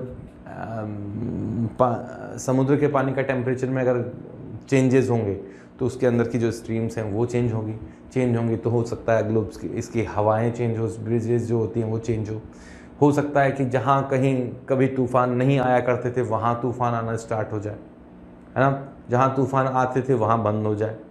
चेंजेस हो सकते हैं और होते ही हैं इस तरह के चेंजेस। जैसे ही नॉर्मल इक्विलिब्रियम को डिस्टर्ब किया जाता है अर्थ पे, वो आपने वो ली चैटलियर प्रिंसिपल पढ़ा होगा ना, कि आप इक्विलिब्रियम को डिस्टर्ब करोगे तो वापस इक्विलिब्रियम मेंटेन करने की कोशिश की जाएगी। तो ऐसा ही अर्थ पर भी होता है ना। तो अर्थ पर एक तो आइस के पिघलने से तूफान वूफान ये आने लगते हैं। ग्लोबल टेम्परेचर इंक्रीज़ हो रहा है, तो टेम्परेचर इंक्रीज़ होगा तो प्लांट्स के लिए अच्छा नहीं है, हमारे लिए भी अच्छा नहीं है। AC वेसी चलाते हैं तो कितना इन ACओं के कारण जो है वो टेम्परेचर में इंक्रीज़ होता है, इनमें भी गड़बड़ होती है मामला। नेक्स्ट है effect on growth of plants पे, तो मैंने बता ही दिया। इंक्रीज़ डिजीज़ भी बढ़ जाएंगी, जैसे डेंगू वगैरह जो होती है, ये टेम्परेचर हायर टेम्परेचर पर ही, मतलब ठीक ठाक जो टेम्परेचर होता है, मॉइस्चर वाले जो क्लाइमेट होता है वहाँ पर इस तरह की डिजीज़ वगैरह भी और बढ़ने लगती हैं। ठीक है, तो ये थोड़ा सा ग्लोबल वार्मिंग के बारे में पढ़ लेना, गैसेस वगैरह याद रख लेना। आगे बढ़ते हैं। अब हम बात करते हैं एसिड रेन की। एसिड रेन मतलब रेन वाटर का जब pH ड्रॉप हो जाए, pH डाउन हो जाए तो एसिड रेन कहा जाएगा। देखो जो रेन वाटर है उसका pH होता है 5.6, याद रखिएगा, पूछा जाता है ये, मतलब जा सकता है। 5.6 रेन वाटर का pH होता है, याद रखना है। किसके कारण होता है? एटमॉस्फेयर में CO2 तो प्रेजेंट है ही, स्पेसिफिक आपको मैंने परसेंटेज बताया वो भी याद रखना है, 0.03% बताया। इतना परसेंट CO2 एटमॉस्फेयर में मौजूद है, वो रेन वाटर के साथ में H2O के साथ इंटरैक्ट करता है CO2, और वो CO2 बनाता है कार्बोनिक एसिड बनाता है। मतलब ये जो CO2 है, एटमॉस्फेरिक CO2, ये वाटर के साथ रिएक्शन करके वाटर के साथ कंबाइन होके कन्वर्ट हो जाता है H2CO3 में, कार्बोनिक एसिड में। वीक एसिड है पर है तो एसिड ही ना, और ये एसिड में H+ आयन में जब ये डिकम्पोज होगा, डिसोशिएट होगा, तो ये जो कार्बोनिक एसिड रिलीज करता है थोड़ा बहुत H+ ion and bicarbonate ion. इनकी प्रेजेंस के कारण एसिड जो रेन वाटर होता है वो थोड़ा बहुत एसिडिक होता है, जिसका pH आपको याद रखना है। ठीक है, 5.6 इसका pH होता है। जब रेन वाटर का pH इससे नीचे चला जाए, 5.6 से नीचे चला जाए, तो उसे रेन वाटर कहा जाता है, मतलब एसिडिक रेन कहा जाता है। क्लियर है? आजकल अगर हम बात करें और भी इसकी डेफिनेशन डिफाइन की गई है और रिफाइंड डेफिनेशन डिफाइन की गई है। डेफिनेशन बोला गया है कि ऐसा कोई भी तरीका जिससे कि एसिड डिपॉजिट हो रहा है अर्थ सरफेस पर, चाहे ड्राई फॉर्म में चाहे वेट फॉर्म में, तो वो कहलाएगा एसिड रेन। जैसे जो एसिड रेन के लिए जो रेस्पॉन्सिबल है mainly oxides of sulphur and nitrogen के ऑक्साइड ही रेस्पॉन्सिबल है। सल्फर डाइऑक्साइड और नाइट्रोजन डाइऑक्साइड मेनली ये दोनों रेस्पॉन्सिबल है एसिड रेन के लिए। कैसे? एटमॉस्फेयर में सल्फर डाइऑक्साइड तो है ही, मैंने बता ही दिया था अभी, नाइट्रोजन डाइऑक्साइड भी है, यहां लिख देता हूं। जब सल्फर डाइऑक्साइड एटमॉस्फेयर में ऑक्सीजन की प्रेजेंस में वाटर से रिएक्शन करता है तो कन्वर्ट होता है, ये धीरे धीरे धीरे धीरे स्लो प्रोसेस है, सल्फ्यूरिक एसिड में। ठीक है। और ऐसे ही नाइट्रोजन डाइऑक्साइड एटमॉस्फेरिक ऑक्सीजन की प्रेजेंस में H2O से इंटरैक्ट करके नाइट्रिक एसिड में कन्वर्ट होता है। बैलेंस नहीं किया इक्वेशन मैंने, अब दोनों ही क्या बन गए? एसिड बन गए। ये एसिड किसी ना किसी तरह से अर्थ सरफेस पर तो आएगा ही आएगा। कैसे आएगा? या तो जो एटमॉस्फेयर में पार्टिकल्स हैं उनके साथ इंटरैक्ट करके धीरे धीरे ड्राई फॉर्म में डिपॉजिट होगा, एक तरीका तो ये है। दूसरा, या तो पानी में डिजॉल्व होगा, बारिश के पानी के अंदर डिजॉल्व होकर धीरे धीरे अर्थ सरफेस पे आ जाए, या स्नो के साथ में इंटरैक्ट करके या फॉग के साथ इंटरैक्ट करके किसी भी तरीके से सल्फ्यूरिक एसिड और नाइट्रिक एसिड जब धरती पे आएगा तो उस डिपोजिशन को क्या कहा जाएगा? एसिड रेन कहा जाएगा। क्लियर है? अब एसिड रेन जब धरती पे आया, अच्छा सल्फर डाइऑक्साइड आई कहाँ से, है ना, और नाइट्रोजन डाइऑक्साइड आई कहाँ से? बहुत देर हो गई बताते बताते, पर मुझे फिर भी सोर्स तो बताने ही पड़ेंगे, तो एक एक पॉइंट हम लोग कवर कर लेते हैं। वो मैंने बता ही दिया कि एसिड रेन का जो रेन वाटर है उसका ड्रॉप डाउन हो जाए कहाँ से? 5.6 से, तो वो एसिड रेन कहलाएगी। और आजकल क्या उसका डेफिनेशन दिया जाता है वो मैंने आपको बता दिया। सल्फर के और नाइट्रोजन के ऑक्साइड ही मेनली इसके रेस्पॉन्सिबल है, रिएक्शन मैंने आपको बता दिया। सोर्स जलाने से ही तो होता है। क्या जलाओगे? फॉसिल फ्यूल जिसमें सल्फर भरा पड़ा होता है ना, उसमें से सल्फर डाइऑक्साइड होगा ही होगा, है ना। तो बर्निंग ऑफ फॉसिल फ्यूल, कोल को बर्न करो, पावर स्टेशन पे ऑयल जलाया जाता है, फर्नेस में पेट्रोल एंड डीजल जो व्हीकल्स हैं उनसे भी सल्फर डाइऑक्साइड, नाइट्रोजन के ऑक्साइड रिलीज होते हैं। ऐसे ही वॉल्केनिक इरप्शन में भी बहुत सल्फर डाइऑक्साइड निकलता है। जब ज्वालामुखी फूटता है ना, या वहाँ पर जो गैसेज रिलीज होती है उसमें सल्फर डाइऑक्साइड बहुत होता है। तो सल्फर डाइऑक्साइड से कई बार तो किसी झील या तालाब के आसपास में या इस तरह की जो वेपर्स निकलती हैं, कोई वोल्केनो है, मतलब कोई ज्वालामुखी है और उसके आसपास के जो तालाब वगैरह होते हैं वो धीरे धीरे सूख जाते हैं, उनमें सल्फर डाइऑक्साइड डिजोल्व होकर सल्फ्यूरिक एसिड के तालाब बन जाते हैं। ठीक है। इसी तरह से जंगलों में आग लग जाए, फॉरेस्ट फायर के अंदर भी सल्फर डाइऑक्साइड और नाइट्रोजन के ऑक्साइड रिलीज होते हैं। और बैक्टीरियल डिपोजिशन हो जाए ऑर्गेनिक मैटर पर, उनसे भी थोड़ा सा सल्फर डाइऑक्साइड एंड नाइट्रोजन के ऑक्साइड रिलीज होते हैं। ये सोर्स है, तो ये सोर्स ज़्यादा इंपॉर्टेंट नहीं है, ये इंपॉर्टेंट है वैल्यूज़ क्या है और किसके कारण ऐसा हो रहा है।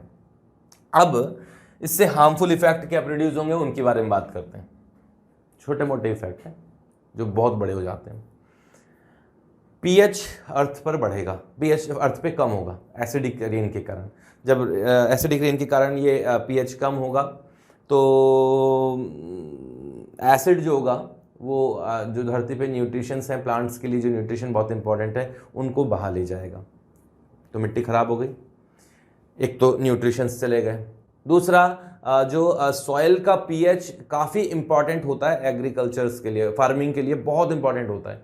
कुछ क्रॉप्स जो होती हैं स्पेसिफिक पीएच टाइप में ही लगती है। पीएच बहुत ज़्यादा चेंज कर दोगे तो फूल नहीं आएंगे उनके ऊपर, है ना, फ्लावरिंग नहीं होगी, वेजिटेबल्स वगैरह बेकार हो जाएंगी, इस तरह की कंडीशंस भी आती हैं। ये पानी जब बहकर चला जाएगा किसी वाटर बॉडी में, किसी पॉन्ड में जाएगा, लेक में जाएगा, रिवर में जाएगा, तो ये उस इकोसिस्टम को, जो एक्वेटिक इकोसिस्टम है वहाँ को भी ख़राब करेगा। वहाँ के प्लांट्स जो होंगे उससे इफेक्टेड होंगे, फिशेज़ वगैरह इफेक्टेड होंगे, एनिमल्स वगैरह जो भी होंगे वो इफेक्टेड होंगे, उनमें जो रिप्रोडक्शन होता है वो गड़बड़ा जाएगा। ठीक है, तो इस तरह की दिक्कत आती है। दूसरी, ये पाइप वगैरह जो होता है, पानी जाएगा वाटर बॉडीज़ में, फिर आएगा तो हमारे पास ही, हम ही लोग उनका यूज़ करते हैं। तो फिर वो जो पाइप्स वगैरह होती हैं उनमें फ्लो करेगा, तो पाइप्स में जो मेटल्स हैं उनको डिसॉल्व कर लेगा, आयरन को, लेड को और कॉपर वगैरह को डिसॉल्व कर लेगा, फिर डिसॉल्व होकर कहाँ जाएगा, अंत में जाएगा वाटर बॉडी में या फिर ग्राउंड वाटर में जाएगा। तो कुल मिला के जो है वो पॉल्यूटेट कर देगा। ठीक है, ये जो हैवी मेटल्स है हम लोगों के लिए बहुत नुकसानदायक होता है। दूसरा, ये जो एसिड रेन है जब बिल्डिंग्स वगैरह पे गिरेगी तो बिल्डिंग्स जो होती है मेनली कैल्शियम कार्बोनेट की होती हैं। ताजमहल कैल्शियम कार्बोनेट का ही है ना, जो संगमरमर है मतलब मार्बल है वो कैल्शियम कार्बोनेट ही है, तो उनको भी वो इफ़ेक्ट करेगा, उनमें भी किसी तरह की प्रॉब्लम्स होंगी, उनकी शाइनिंग चली जाएगी और वो डिज़ोल्व होके नीचे धीरे धीरे CO2 में कन्वर्ट हो जाएंगे। ये रिएक्शन तो आप लोगों को पता ही होगी कि कैल्शियम कार्बोनेट की रिएक्शन जब एसिड से होगी तो CO2 रिलीज होता है, चाहे नाइट्रिक एसिड से रिएक्शन हो या फिर सल्फ्यूरिक एसिड से रिएक्शन हो, तो वो कुल मिला के हर तरीके से इकोसिस्टम को नुकसान करती है। इसी कारण से ताजमहल के आसपास में जो इंडस्ट्रीज़ हैं उन पे बहुत सारे नॉर्म्स लगे हुए हैं कि आप बिल्कुल इस लेवल से ज़्यादा जो होगा उन पे आप चिमनियों के अंदर कैटलिस्ट वगैरह लगाए जाते हैं जिससे कि सल्फर डाइऑक्साइड रिलीज कम से कम हो, है ना। आगरा के पास में मथुरा रिफाइनरी है, वहाँ पर भी बहुत सारे रूल्स को फॉलो करना होता है, वरना जो एटमॉस्फेयर है वहाँ का आसपास का जो एरिया है उसमें एसिडिक जो कंपोनेंट है वो बढ़ने लगेंगे और जो ताजमहल को नुकसान पहुँचाएंगे। ठीक है, तो ये पॉइंट्स मैं पढ़ के बता देता हूँ। एसिड रेन हार्मफुल है एग्रीकल्चर एंड प्लांट्स के लिए, बता ही दिया मैंने। pH बहुत ज़्यादा इंपॉर्टेंट होता है सॉइल का एग्रीकल्चर के लिए। और acid rain effect the animal and aquatic system को भी वो तो इफेक्ट करता है, वो तो मैंने बता ही दिया। रेस्पायरेशन में भी प्रॉब्लम होती है ह्यूमन को और एनिमल्स को, और कोरोजन होता है, पाइप्स में डिजॉल्व होते हैं हैवी मेटल्स जो कि वापस ड्रिंकिंग वाटर में मिल जाएंगे आके। बिल्डिंग मटेरियल को, स्टोन को, मार्बल को, इनको इससे नुकसान होता है। ठीक है, तो ये चीज़ याद रखिएगा। मेन पॉइंट्स जो हैं वो ज़्यादा इंपॉर्टेंट जो पॉइंट्स हैं वो इसका pH है, किन से होता है एसिड रेन, और उनका सोर्स जो है वो क्या हो सकता है, ये इंपॉर्टेंट है। चलते हैं आगे। नेक्स्ट, ट्रोपोस्फेरिक पॉल्यूटेंट का सेकंड पार्ट है पार्टिकुलेट पॉल्यूटेंट। फर्स्ट हम लोगों ने पढ़ा गैसियस पॉल्यूटेंट। देखो, बिल्कुल माइन्यूट सॉलिड पार्टिकल्स हों या गैस के लिक्विड के ड्रॉपलेट्स हों, इनके कारण भी पॉल्यूशन होता है। ये भी दो तरह के होते हैं, viable and non viable. Viable में तो बैक्टीरिया हो या फंजाई हो या एल्गी हो, इनके स्पोर्स निकलते हैं, स्पोर्स एटमॉस्फेयर में फैल जाते हैं, हवा के थ्रू हमारे सांस में जाएंगे, लंग्स में जाएंगे और कई तरह के डिजीज़ प्रोड्यूस करते हैं। इनके स्पोर्स के कारण तो स्पेशल, जैसे मैं बताऊं कि स्प्रिंग के मौसम में इनके स्पोर्स काफ़ी ज़्यादा निकलते हैं, एटमॉस्फेयर में होते हैं, जिसके कारण कई लोगों को एलर्जी हो जाती है, अस्थमा की प्रॉब्लम भी कई लोगों में दिखाई देती है। ठीक है, नॉन वाइबल अगर मैं पॉल्यूटेंट की बात करूं तो स्मोक हो सकता है, डस्ट हो सकता है, मिस्ट हो सकता है, फ्यूम हो सकता है। डिफरेंट जो पार्टिकल्स की साइज़ है उनके बेसिस पर डिफरेंट टाइप्स के हो सकते हैं। जैसे स्मोक की बात करें तो स्मोक तो मेनली सॉलिड या फिर सॉलिड प्लस लिक्विड ड्रॉपलेट्स वगैरह हैं। ठीक है, ये सिगरेट का स्मोक हो सकता है, धुआं हो सकता है, या किसी फ्यूल को आपने बर्न किया है, किसी कचरे को जलाया है ना, वो उससे जो भी निकलने वाला धुआं है वो इससे हो सकता है। Burning of fossil fuel, garbage और ड्राई लीव, ये सभी इसी कैटेगरी में आते हैं। एक मिनट। सेकेंड है dust particles, dust pollutant. 1 micron के फाइन सॉलिड पार्टिकल्स हैं। ठीक है, देखो 5 माइक्रोन तक के पार्टिकल्स तो हमारे नोज़ में, मतलब जो म्यूकस होता है वहाँ पर चिपक जाते हैं, लेकिन इससे जो स्मॉल पार्टिकल्स हैं 1 माइक्रोन या इससे भी छोटे, वो हमारे लंग्स तक पहुँच जाते हैं।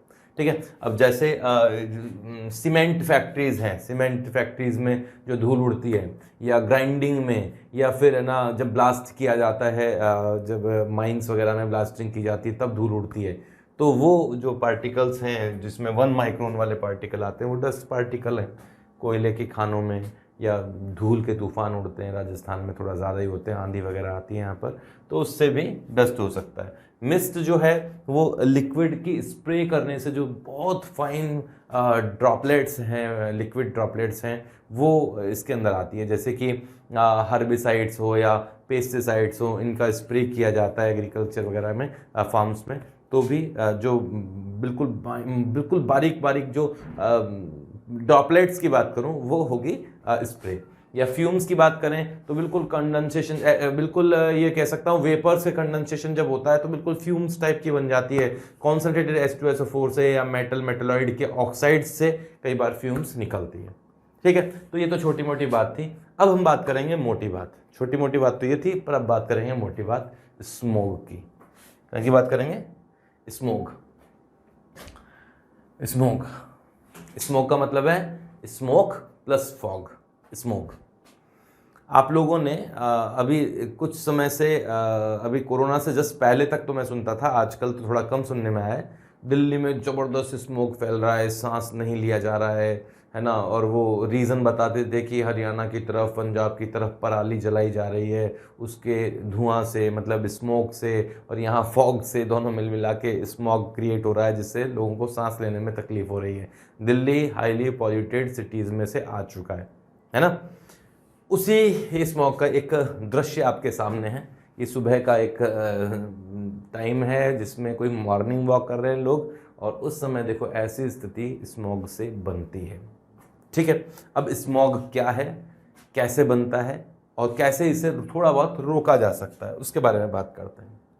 जैसा कि मैंने बताया, स्मॉग क्या है? Smoke plus fog.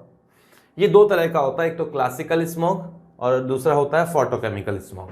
Classical smog को तो रिड्यूसिंग स्मॉग भी कहा जाता है, फोटोकेमिकल स्मॉग को ऑक्सीडाइजिंग स्मॉग कहा जाता है। पहली बार लंदन में देखा गया था, इसलिए इसे लंदन स्मॉग भी कहा जाता है। फोटोकेमिकल स्मॉग पहली बार लॉस एंजेलिस में देखा गया था, तो इसे लॉस एंजेलिस स्मॉग भी कहा जाता है। अब ये जो क्लासिकल स्मॉग है, इसका तो ज़्यादा क्वेश्चन बने नहीं है, लेकिन फोटोकेमिकल स्मॉग के क्वेश्चन खूब पूछे गए थे अभी जेईई मेन में, पिछले जेईई मेन में इसके क्वेश्चंस काफ़ी पूछे गए हैं, तो याद रखिएगा। क्लासिकल स्मॉग तो जरा सा है, ज़्यादा तो ये फोटोकेमिकल स्मॉग ही होता है मेनली। तो क्लासिकल स्मॉग जो होता है वो बिल्कुल ठंडी जगहों पर होता है, जहाँ ह्यूमिडिटी थोड़ी ज़्यादा होती है, ऐसे क्लाइमेट में क्लासिकल स्मॉग होता है। और इसमें mainly smoke plus fog plus sulphur dioxide, ठीक है, इसे सल्फ्यूरस स्मोक भी कहा जाता है, इसी कारण, किसी कारण सल्फर डाइऑक्साइड की। तो ध्यान रखना किसी का कारण होता है, smoke, fog and sulphur dioxide के कारण ये होता है। सल्फर डाइऑक्साइड में रिड्यूसिंग नेचर होता है, इसलिए इसे रिड्यूसिंग स्मॉग भी कहा जाता है। यही पॉइंट याद करने के, इसके अलावा तो फालतू की चीजें याद करने की नहीं है, बस ये गिनती के पॉइंट्स हैं। अब इससे रिलेटेड कुछ स्टेटमेंट देगा और उसमें से आपको आंसर निकालना पड़ता है, ठीक है। तो क्लासिकल स्मॉग रिड्यूसिंग स्मॉग है सल्फर डाइऑक्साइड के कारण, और इन तीनों के प्रेजेंस के कारण ये क्लासिकल स्मॉग कहा जाता है। नेक्स्ट है फोटोकेमिकल स्मॉग। फोटोकेमिकल स्मॉग जिसे लॉस एंजेलिस स्मॉग भी कहा जाता है, इसमें नाइट्रोजन के ऑक्साइड के कारण मेनली होता है। ये जो थोड़ी गर्म जगह है, ड्राई जो प्लेसेस है, और जो जहाँ सनलाइट ज़्यादा होती है वहाँ उस एरिया के अंदर मेनली ज़्यादा होता है। शहरों में ज़्यादा होता है मेनली स्मॉग जो है ना, वो शहरों का फिनोमिना है। शहरों में इस समय स्मॉग से काफ़ी बुरी कंडीशंस हो रही हैं पॉल्यूशन के कारण। पॉल्यूशन मतलब और भी ह्यूमन एक्टिविटीज़ के कारण भी ये हो रहा है, ठीक है। ये कहाँ होता है तो मैंने बता दिया। इसके कंपोनेंट क्या है, मेनली हाइड्रोकार्बन और नाइट्रोजन के ऑक्साइड। याद रखिएगा, हाइड्रोकार्बन कहाँ से निकलते हैं, हाइड्रोकार्बन कहाँ से, मैंने कहा ना कि हम लोग जो फॉसिल जो फ्यूल बर्न करते हैं उनमें अनबर्न या फिर पार्शली डिकम्पोज हुआ या पार्शली कंबर्जन जिनका हुआ है, ऐसे हाइड्रोकार्बन की फ्यूम्स या ऐसे का हाइड्रोकार्बन्स का जो पार्टिकल्स एग्जॉस्ट से बाहर निकलते हैं व्हीकल्स के, वो हैं। और नाइट्रोजन के जो ऑक्साइड है, mainly nitric oxide, nitrogen dioxide, वो इसके लिए रेस्पॉन्सिबल है, ठीक है। Due to presence of nitrogen dioxide it is called oxidising in nature, oxidising smoke इसे कहा जाता है। क्लियर हो गया, आगे बढ़ते हैं। अब ये स्मोक बनता कैसे है ना, formation of photochemical smoke. Formation की अगर मैं बात करूं तो ऑटोमोबाइल मतलब जो व्हीकल्स है, इनके एग्जॉस्ट में नाइट्रोजन ऑक्साइड, ऑक्सीजन जो होता है उनमें भी रिएक्शन होती है और नाइट्रिक ऑक्साइड फॉर्मेशन होता है। ये नाइट्रिक ऑक्साइड ऑक्सीजन से रिएक्शन करके नाइट्रोजन डाइऑक्साइड में कन्वर्ट हो जाता है। ऑटोमोबाइल एग्जॉस्ट में नाइट्रिक ऑक्साइड, नाइट्रोजन डाइऑक्साइड ये एंड हाइड्रोकार्बन, ये तीनों की तो रिलीज होती हैं। इसके अलावा भी होता है कार्बन मोनोऑक्साइड वगैरह भी होता है, बहुत सारी चीजें होती है, लेकिन मेनली इन्हीं के कारण होता है, तो मैं तो इन्हीं के बारे में बात करूंगा। तो जो ये नाइट्रिक ऑक्साइड बना, एक मिनट इसे थोड़ा सा छोटा करना पड़ेगा रिएक्शन को, मैंने चल जाएगा। ये जो नाइट्रिक ऑक्साइड बना NO बना, ये ऑक्सीजन से रिएक्शन करता है। नाइट्रिक ऑक्साइड और नाइट्रोजन डाइऑक्साइड कैसे बनता है? नाइट्रोजन और ऑक्सीजन की रिएक्शन जब होती है हाई टेम्परेचर पर स्पार्क के प्रेजेंस में, तब बनता है। तो जब ऑक्सीजन से रिएक्शन करेगा तो बना देगा NO2। बैलेंस करें इसको तभी बात बनेगी। तो NO2, ये लो जी बैलेंस हो गया, 2 नाइट्रोजन, ये बैलेंस इक्वेशन हो गई। ठीक है, क्लियर? ये जो NO2 है वो सनलाइट की प्रेजेंस में डिकम्पोज होगा। अगेन ये एक चेन रिएक्शन है, NO2 बनेगा, NO में कन्वर्ट होगा, ओजोन से रिएक्शन करेगा, ये सारा प्रोसेस चलता रहेगा। हाँ, पहले तो नाइट्रिक ऑक्साइड बना, ऑक्सीजन से रिएक्शन किया, नाइट्रोजन डाइऑक्साइड में कन्वर्ट हो गया।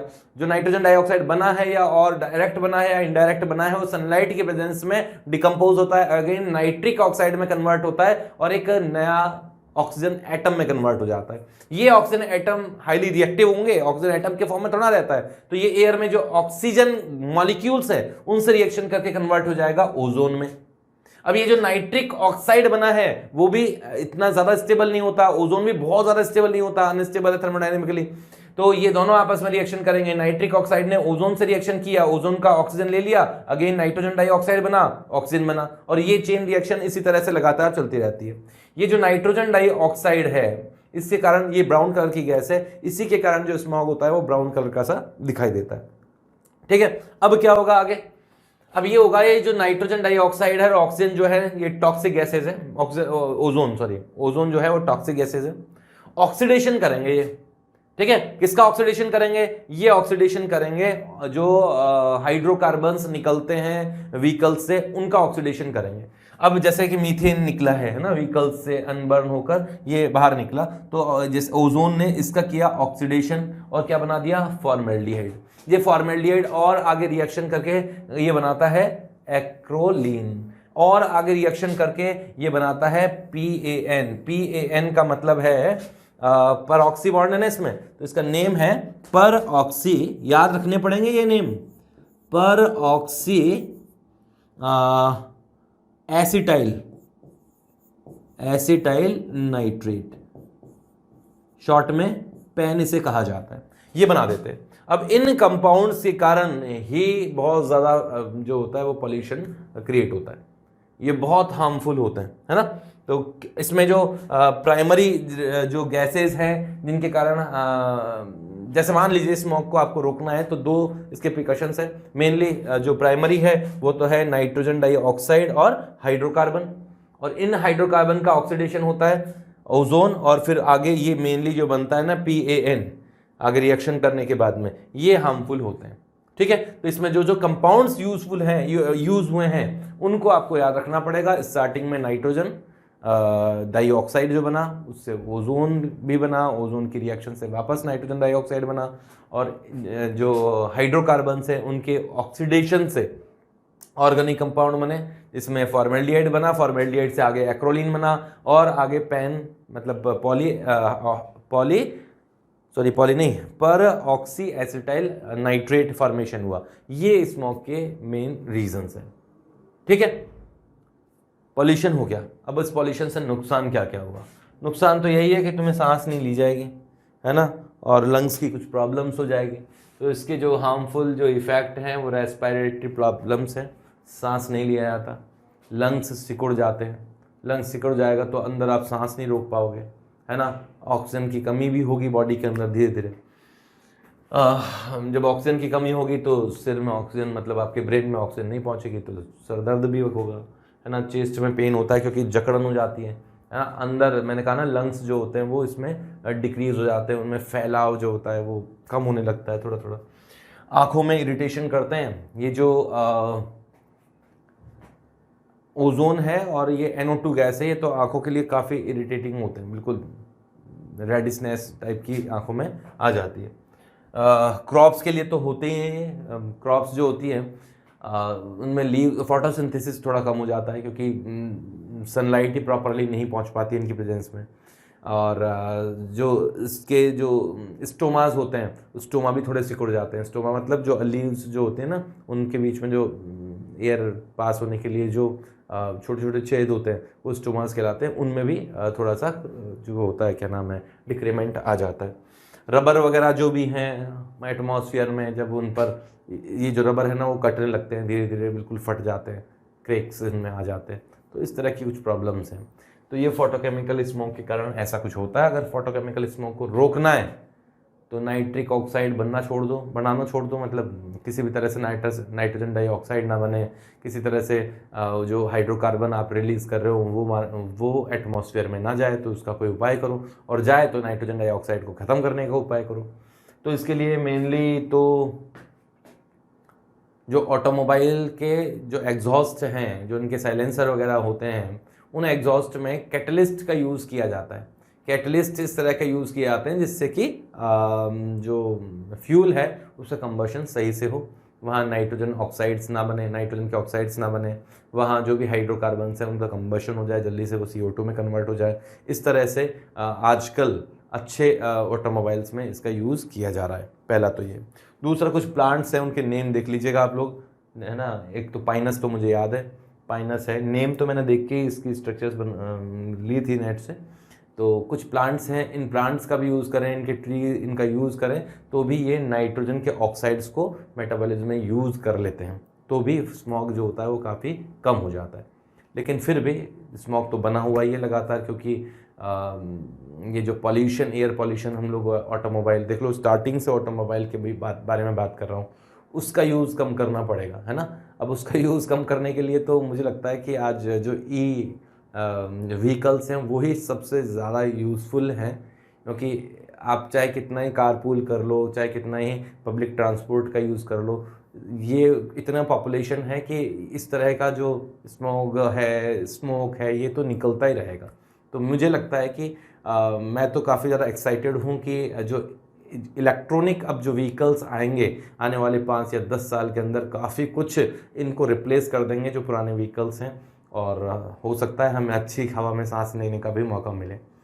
ठीक है, तो ये तो सारा का सारा हम लोगों ने पढ़ा है वो पॉल्यूशन जो कि ट्रोपोस्फेरिक जोन में ही होता है।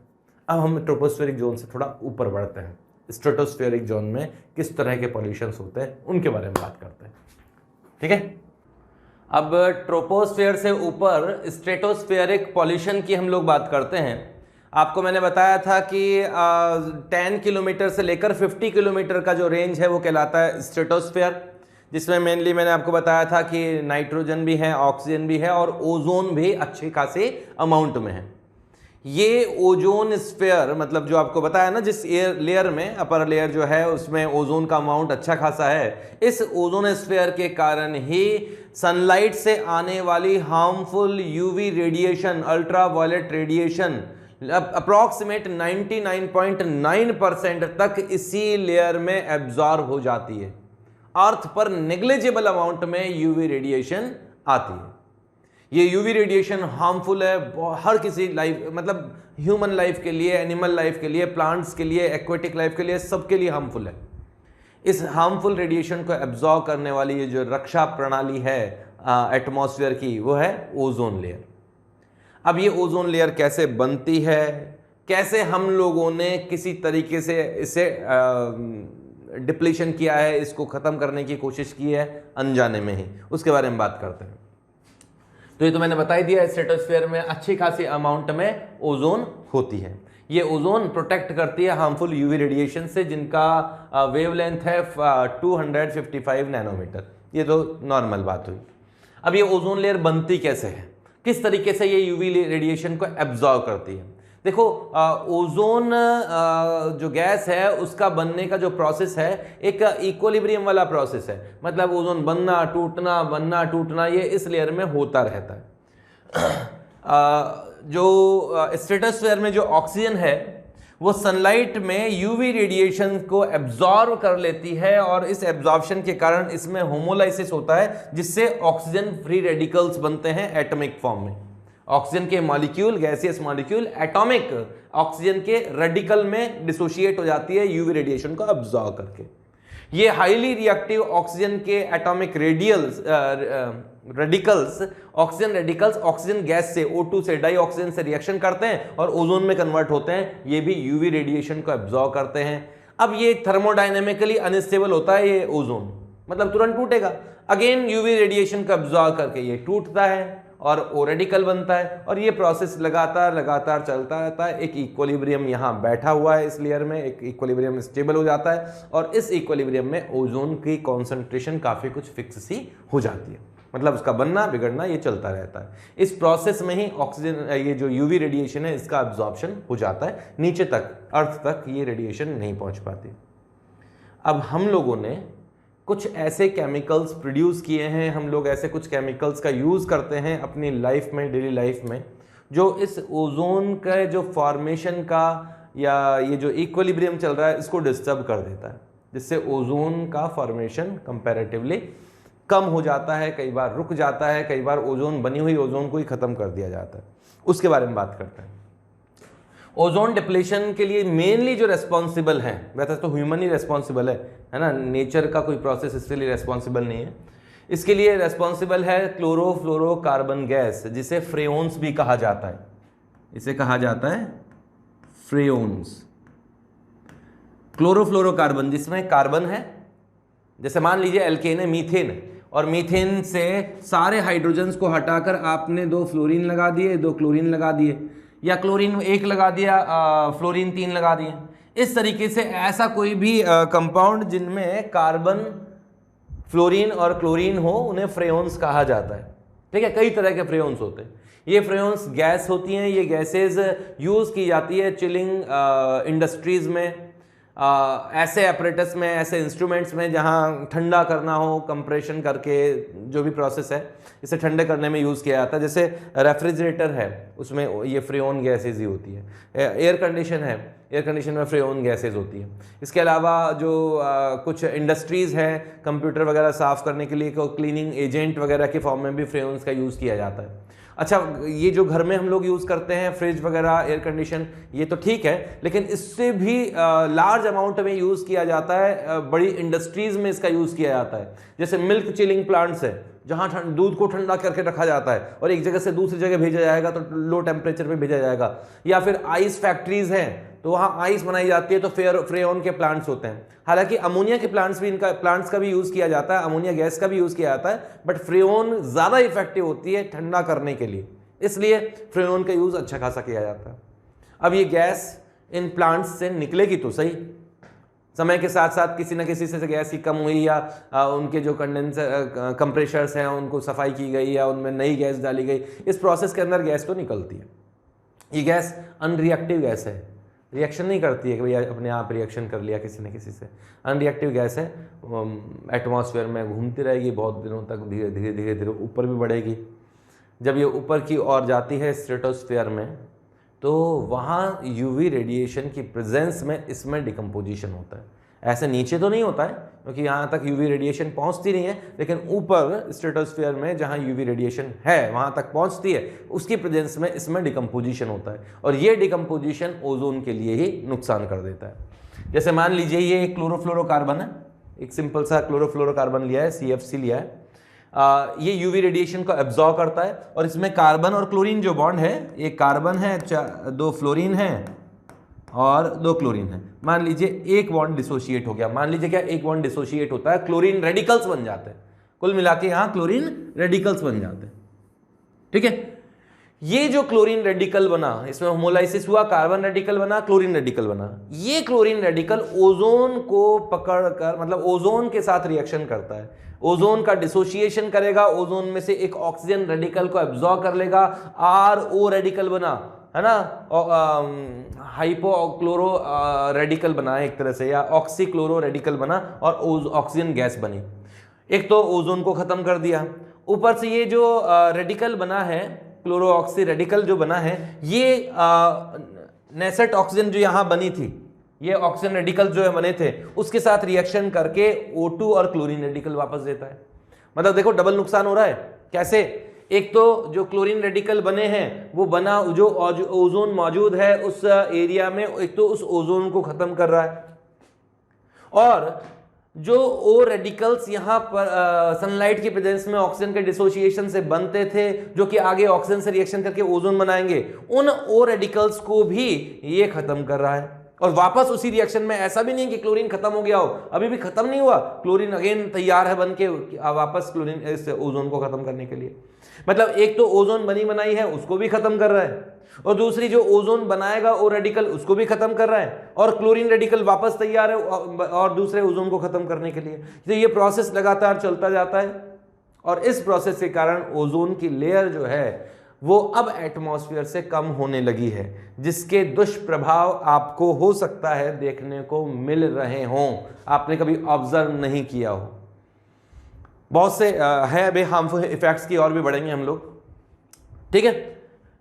चलें आगे, अब बात करते हैं ओजोन होल की। देखो साउथ पोल पर, अंटार्कटिका पर देखा गया है कि कुछ सीजन में वहाँ उसके काफ़ी बड़े एरिया में, अंटार्कटिका में काफ़ी बड़े एरिया में, स्ट्रेटोस्फीयर में ओजोन जो गैस है उसकी कॉन्सेंट्रेशन काफ़ी कम हो जाती है, और वहाँ मतलब नेग्लिजिबल अमाउंट में ओजोन होती है, और रेडिएशन डायरेक्ट अर्थ पर आने लगती है, जिसे ओजोन होल का नाम दिया गया है। और ये ओजोन होल हमेशा नहीं बनता है, अलग अलग सीज़न में बनता है, फिर वापस ओजोन वहाँ बनने लगती है, वहाँ हो जाती है। तो उसको एक्सप्लेन किस तरह से किया गया है उसको समझना। देखो जैसे कि इसको मैंने 3 पार्ट्स में डिवाइड किया है अलग अलग मौसम के हिसाब से। समर्स में जो एटमॉस्फेयर में नाइट्रोजन डाइऑक्साइड है और जो मीथेन है, जो कि मैंने बताया था कि किस तरीके से बनती हैं व्हीकल्स में से, किस तरह से निकलती है, ये नाइट्रोजन डाइऑक्साइड जो सनलाइट की प्रेजेंस में नाइट्रोजन ऑक्सीजन की रिएक्शन से भी बनती हैं, और ऑटोमोबाइल के एग्जॉस्ट से भी बाहर निकलती है, ये नाइट्रोजन ऑक्साइड और ये मीथेन जब हवा में ऊपर की ओर बढ़ती है। तो समर्स के मौसम की बात कर रहा हूँ मैं, गर्मियों में अंटार्कटिका में गर्मी पड़ती है, गर्मियों का मौसम जब होता है, हालांकि ऐसा नहीं गर्मी के अंदर वो बर्फ गायब हो जाती है, बिल्कुल ही ऐसा नहीं है, हमारे यहाँ जैसे राजस्थान में पड़ती है वैसी गर्मी नहीं, पर फिर भी जो गर्मियों का मौसम होता है उसमें नाइट्रोजन डाइऑक्साइड और मीथेन रिएक्शन करती है क्लोरोफ्लोरोकार्बन से बने हुए उस ऑक्सीजन क्लोरीन मोनोऑक्साइड रेडिकल से। क्लोरीन मोनोऑक्साइड रेडिकल ये जो था ना पर उससे बना था फ्रेओन्स से, उनसे रिएक्शन कर लेती है। NO2 chlorine mono oxide chloride mono oxide free radical से रिएक्शन करके क्लोरीन का नाइट्रेट में आती है। इसी तरह से ये जो क्लोरीन रेडिकल बन रहा था, अभी मैंने बताया था ना, तो क्लोरीन रेडिकल बन रहा था, एक बार रिएक्शन वापस देख लो, ये रहा ClO रेडिकल और ये रहा क्लोरीन रेडिकल, ये बनते जा रहे हैं और ओजोन को खत्म करते जा रहे हैं। इन दोनों रेडिकल्स को NO2 और मीथेन खत्म कर देते हैं। NO2 तो बनाता है क्लोरीन नाइट्रेट, और मीथेन जब क्लोरीन रेडिकल से रिएक्शन करता है तो मिथाइल रेडिकल और HCl बनता है। ये प्रोसेस चलने लगता है। इस कारण से ओजोन का डिप्लेशन समर्स में तो वहां नहीं होता है, ठीक है, वहाँ इतना इफेक्ट नहीं पड़ता। ये क्यों हो रहा है? क्योंकि ऊपर सनलाइट के प्रेजेंस में ये चीज़ें चल सकती है ना, सनलाइट के प्रेजेंस में ये रिएक्शन होती है। अब विंटर्स का सीजन स्टार्ट हुआ। विंटर्स में अंटार्कटिका पर पोलर स्ट्रेटोस्फेरिक क्लाउड्स बनते हैं, और ये क्लाउड्स सरफेस प्रोवाइड करते हैं कुछ स्पेसिफिक रिएक्शंस के लिए, जिस रिएक्शन में ये जो क्लोरीन नाइट्रेट बना था इसे डिकम्पोज कर दिया जाता है। जैसे ये क्लोरीन नाइट्रेट है, इस सरफेस पर इसका हाइड्रोलाइसिस होता है, जिससे कि HOCl मीन्स हाइड्रोजन हाइपोक्लोराइड बनता है और नाइट्रिक एसिड बनता है। और ये HCl जो ये बना था उससे भी रिएक्शन करता है, ये क्लोरोनाइट्रेट HCl से रिएक्शन करता है और क्लोरीन गैस और नाइट्रिक एसिड बनाता है, ठीक है। इन क्लाउड्स पर इनकी अमाउंट, मतलब HOCl और क्लोरीन का जो होता है वो अमाउंट इन पर अच्छा खासा हो जाता है। लेकिन अब जैसे जैसे सर्दियाँ जाएगी तो सनलाइट आएगी। सनलाइट स्प्रिंग्स के मौसम में सनलाइट जैसे ही इन क्लाउड्स पर गिरती है जहाँ पर क्लोरीन था और हाइपोक्लोराइड था, ये अगेन क्लोरीन रेडिकल्स में कन्वर्ट हो जाते हैं। सनलाइट की प्रेजेंस में HOCl में आपस होमोलाइसिस होता है और क्लोरीन रेडिकल बनते हैं। क्लोरीन भी सनलाइट की प्रेजेंस में अगेन होमोलाइसिस करके क्लोरीन रेडिकल फॉर्मेशन करती है, और ये chlorine radical again ozone depletion start कर देते हैं। तो स्प्रिंग के मौसम में वहाँ अगेन ओजोन जो होता है धड़ाधड़ टूटने लगती है। तो इस कारण से ओजोन पोलर जो है, साउथ पोल है, वहाँ से इस मौसम में ख़त्म हो जाती है। अब इस ओजोन के ख़त्म होने से क्या इफ़ेक्ट पड़ सकते हैं और क्या इफ़ेक्ट पड़ रहे हैं, उनके बारे में बात करते हैं। Harmful effect of ozone layer depletion. अगर पूरी तरह से ओजोन लेयर ख़त्म हो जाए तो कुछ दसों सालों में, डिकेड्स में, या कुछ 100 साल में अर्थ से जो है एनिमल्स और ह्यूमन जो है वो ख़त्म हो जाएगा, है ना। चलो, ageing factor, ageing of skin, है ना। स्किन पर मेरी त्वचा से तो मेरी उम्र का पता ही नहीं पड़ता, ये वाले ऐड ख़त्म हो जाएंगे, है ना। आइज़ में कैटरेक्ट बनने लगता है, आइज़ में जो होता है, जैसे बड़े बुजुर्गों में देखा होगा मोतियाबिंद हो जाता है, वो जो होगा वो काफ़ी ज़्यादा बहुत जल्दी एज में बनने लगेगा। सनबर्न हो जाएगा, है ना। फिर तो ये जो गोरा करने वाली क्रीम्स है ना, ये भी, इनके भी ऐड खत्म हो जाएंगे। स्किन कैंसर हो जाता है, नेम याद रखना स्किन कैंसर का, मेलानोमा, हाँ मेलानोमा, ठीक है, याद रखना, ये पूछ लेते हैं कई बार वो इस तरह से नेम से भी। प्लांट्स का जो प्रोटीन है उनमें भी, उन पर भी इफेक्ट आएगा, प्रोटीन्स की स्ट्रक्चर चेंज हो सकती है, इसके कारण सेल्स में म्यूटेशन हो सकता है, प्लांट्स में म्यूटेशन हो सकता है ना। जो प्लांट्स में लीव्स जो है उनमें इवेपोरेशन बढ़ने लगता है, स्टोमेटा जो होता है वो सिकुड़ने लगेगा, या जो भी है उसमें जो इवेपोरेशन का अमाउंट बढ़ने लगेगा। इवेपोरेशन होगा तो बेचारी पत्तियाँ सूख जाएगी थोड़ी सी। सॉइल में भी मॉइस्चर जो होगा वो कम होने लगेगा, क्योंकि उसमें इवेपोरेशन ज़्यादा होगा, और सॉइल में जो मॉइस्चर कम होगा तो फसलों के लिए भी नुकसानदायक होगा। हमारी हेल्थ के लिए तो डायरेक्ट नुकसानदायक है ही है। कैंसर वगैरह प्रोड्यूस करता है, मैंने कहा ना, रेडिएशन आती है तो सेल डिवीज़न जो होता है वो बढ़ने लगता है, कई तरह के म्यूटेशन होने लगते हैं।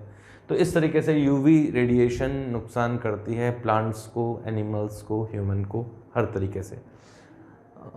कलर वलर फेड हो जाएंगे, फाइबर्स ख़राब हो जाएंगे, ये तो छोटे मोटे हार्मफुल इफेक्ट है। मोटा हार्मफुल इफेक्ट मैंने बता दिया, इंसानों को डायरेक्टली ये इफेक्ट करता है, ठीक है। अब बात करते हैं हम लोग वाटर पॉल्यूशन की। किसी भी वाटर बॉडी को, किसी लेक को, पॉन्ड को, रिवर को, ग्राउंड वाटर को किसी भी तरीके से कंटामिनेटेड किया जाए, चाहे ह्यूमन एक्टिविटी के कारण, चाहे नेचुरल कुछ प्रोसेस हो उसके कारण, वो सारा का सारा वाटर पॉल्यूशन में आता है, ठीक है।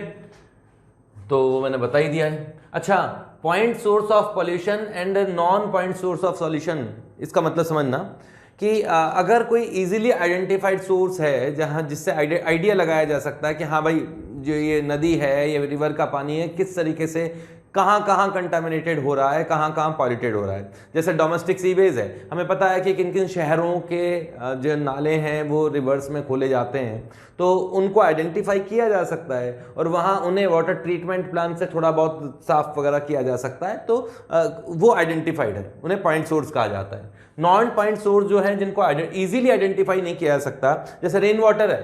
अब रेन वाटर जो है वो किसी एक पर्टिकुलर जगह पर बारिश होती है और उसका पानी जो होता है रिवर में मिलता है, केवल इस तरीके से थोड़ा ना बताया जा सकता है, वो तो बहुत अलग अलग जगह पर भी हो सकती है। मतलब जिसको एग्जैक्ट आइडेंटिफाई नहीं किया जा सकता वो नॉन पॉइंट सोर्स कहलाता है, ठीक है।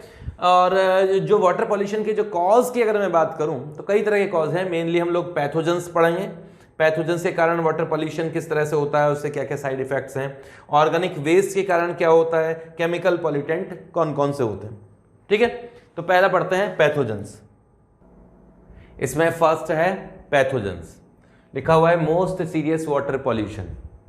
पैथोजेंस होते हैं बैक्टीरिया, वायरस या कोई और माइक्रो ऑर्गेनिज्म जो कि डिजीज प्रोड्यूस करते हैं, डिजीज के लिए रेस्पॉन्सिबल होते हैं, ठीक है। ये पैथोजेंस है। और पैथोजेंस मिलाए कैसे गए हैं वाटर में, ह्यूमन एक्टिविटी के कारण। ज़्यादातर हम लोगों ने ही मिलाए जानबूझकर। आप लोगों ने देखा होगा कई बार नदियों के अंदर सीवेज का पानी छोड़ दिया जाता है, गटर लाइन उसी के अंदर खोल दी जाती है, तो बहुत सारे बैक्टीरिया जो होते हैं वो सीवेज लाइन के अंदर होते हैं, ठीक है। सोर्स देख लीजिए, डोमेस्टिक सीवेज है, एनिमल एस्क्रेटा है, ह्यूमन एस्क्रेटा है, गटर लाइन उसके अंदर खोल दोगे तो क्या होगा, बैक्टीरिया। देखो हम लोगों के इंटेस्टाइन में बैक्टीरिया हैं, जब तक अंदर है तब तक तो फायदेमंद है। ई कोलाई है, स्ट्रेप्टोकोकस है ना, 2-3 तरह के बैक्टीरिया हैं, अंदर फ़ायदा करते हैं, खाना वाना पचाने के अंदर मदद करते हैं, लेकिन बॉडी से जब वो बाहर निकल गए तो उनमें म्यूटेशन वगैरह भी हो जाता है, और म्यूटेशन होने के बाद में जब वो वापस बॉडी में जाएंगे तो वो हार्मफुल बैक्टीरिया हैं उस समय। तो ये बैक्टीरिया किसी ना किसी तरह से डिजीज प्रोड्यूस करेंगे, ठीक है। सोर्स मैंने बता ही दिया, मैंने ये बता दिया ह्यूमन एस्क्रेटा में जो ई कोलाई है, स्ट्रेप्टोकोकस फिकोलाई है, ये पाया जाता है कि जो कि गैस्ट्रो रिलेटेड जो है गैस्ट्रो इंटेस्टिनल डिजीज प्रोड्यूस करते हैं। ठीक है, चले आगे। सेकंड है ऑर्गेनिक वेस्ट। ये बायोडिग्रेडेबल है, पानी में मिल जाते हैं, कई बार मिट्टी, घास, पत्ते ये सब सड़ जाते हैं। पानी के अंदर भी बहुत सारे प्लांट्स वगैरह होते हैं, वो भी उनकी भी ग्रोथ कई बार बहुत ज़्यादा होती है, वो भी मरेंगे कभी ना कभी समय के साथ में, तो वो भी पड़े रहेंगे पानी के अंदर, गल जाएंगे, सड़ जाएंगे। ये भी तो पॉल्यूशन ही है, ये ऑर्गेनिक वेस्ट टाइप का पॉल्यूशन है। तो बायोडिग्रेडेबल वेस्ट है ना, समय के साथ सड़ जाएगा, मिट्टी में मिल जाएगा, ये सब कुछ होता ही उसमें। Due to leaves, grass and excess growth of aquatic plant, उनके कारण ये होता है, कोई खास बात नहीं है, समझ में आ रही होगी। लेकिन इनके कारण जो पानी में डिजॉल्व ऑक्सीजन है वो किस तरीके से कम होती है उसके बारे में बात करेंगे, वो है नुकसान की। डिजॉल्व ऑक्सीजन क्या है? देखो, हवा में तो ऑक्सीजन है ही है, उसे हम लोग ले रहे हैं, ऑक्सीजन प्राणवायु है। ऐसे पानी में भी ऑक्सीजन, वाटर में भी ऑक्सीजन डिजॉल्व फॉर्म में है। वाटर में ऑक्सीजन जो है मैक्सिमम से मैक्सिमम 10 ppm तक रह सकती है डिजॉल्व फॉर्म में। वाटर में ऑक्सीजन आई कहाँ से? एक तो एटमॉस्फेयर के कांटेक्ट में आने के कारण जो एटमॉस्फेयर में जो ऑक्सीजन है वो भी वाटर में डिजॉल्व होती है। दूसरा, जो प्लांट्स हैं वाटर में, वाटर बॉडीज़ में जो भी हैं, पॉन्ड्स में हो या रिवर्स में भी होते हैं, कई बार थोड़ा कम होते हैं, और लेक वगैरह में भी प्लांट्स होते हैं, है ना, समुद्र में तो प्लांट्स हैं ही। तो इन प्लांट्स में भी तो फोटोसिंथेसिस होता है, और फोटोसिंथेसिस के कारण क्या होता है? फोटोसिंथेसिस के कारण क्या होगा? CO2 एब्जॉर्ब होगी और ऑक्सीजन निकलेगी, यही है ना।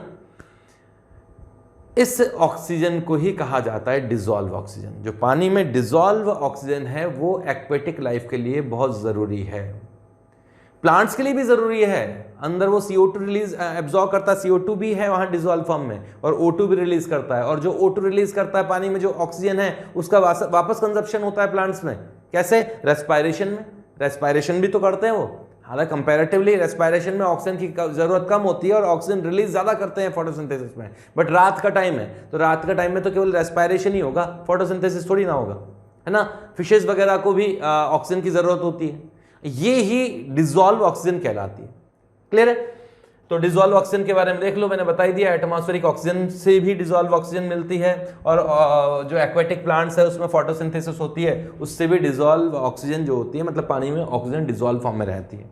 मैक्सिमम DO मतलब डिजॉल्व ऑक्सीजन जो ठंडा पानी है, कोल्ड वाटर है, उसमें 10 ppm से ज़्यादा नहीं होता है, जबकि बाहर जो एयर में है वो 2 लाख ppm तक ऑक्सीजन है, पानी में बहुत कम है। और वहाँ अगर कमी हो गई तो सब कुछ तहस नहस हो जाएगा, मर जाएंगे प्लांट्स वगैरह। अच्छा, ये कम कैसे होती है? देखो, पानी में मैंने कहा ना ऑर्गेनिक मैटर, ये पत्ते वत्ते जो थे वो गले सड़े कैसे? ऑर्गेनिक वेस्ट जब पानी में गया तो उनको डिकम्पोज करने के लिए धीरे धीरे धीरे धीरे वहाँ बैक्टीरिया डेवलप होने लगे, या और माइक्रो ऑर्गेनिज्म डेवलप होने लगे। अब ये माइक्रो ऑर्गेनिज्म कंजप्शन करेंगे जो पानी में जो डिजॉल्व ऑक्सीजन है उसको यूज़ करेंगे, है ना। डिग्रेड तो कर रहे हैं, ऑर्गेनिक वेस्ट को डिग्रेड कर रहे हैं, तोड़ रहे हैं, छोटे मॉलिक्यूल्स में कन्वर्ट कर रहे हैं, लेकिन ऑक्सीजन का यूज़ भी तो करेंगे। ऑक्सीजन यूज़ करोगे तो पानी के अंदर जो ऑक्सीजन डिजॉल्व फॉर्म में थी, तो डिजॉल्व ऑक्सीजन का जो अमाउंट है वो कम होने लगेगा, 10 ppm से नीचे जाने लगेगा। और जो ये डिजॉल्व ऑक्सीजन अगर 6 ppm से नीचे चला गया तो ये वहाँ की लाइफ को, जो फिशेज वगैरह हैं उनकी ग्रोथ वगैरह को ख़त्म कर देता है।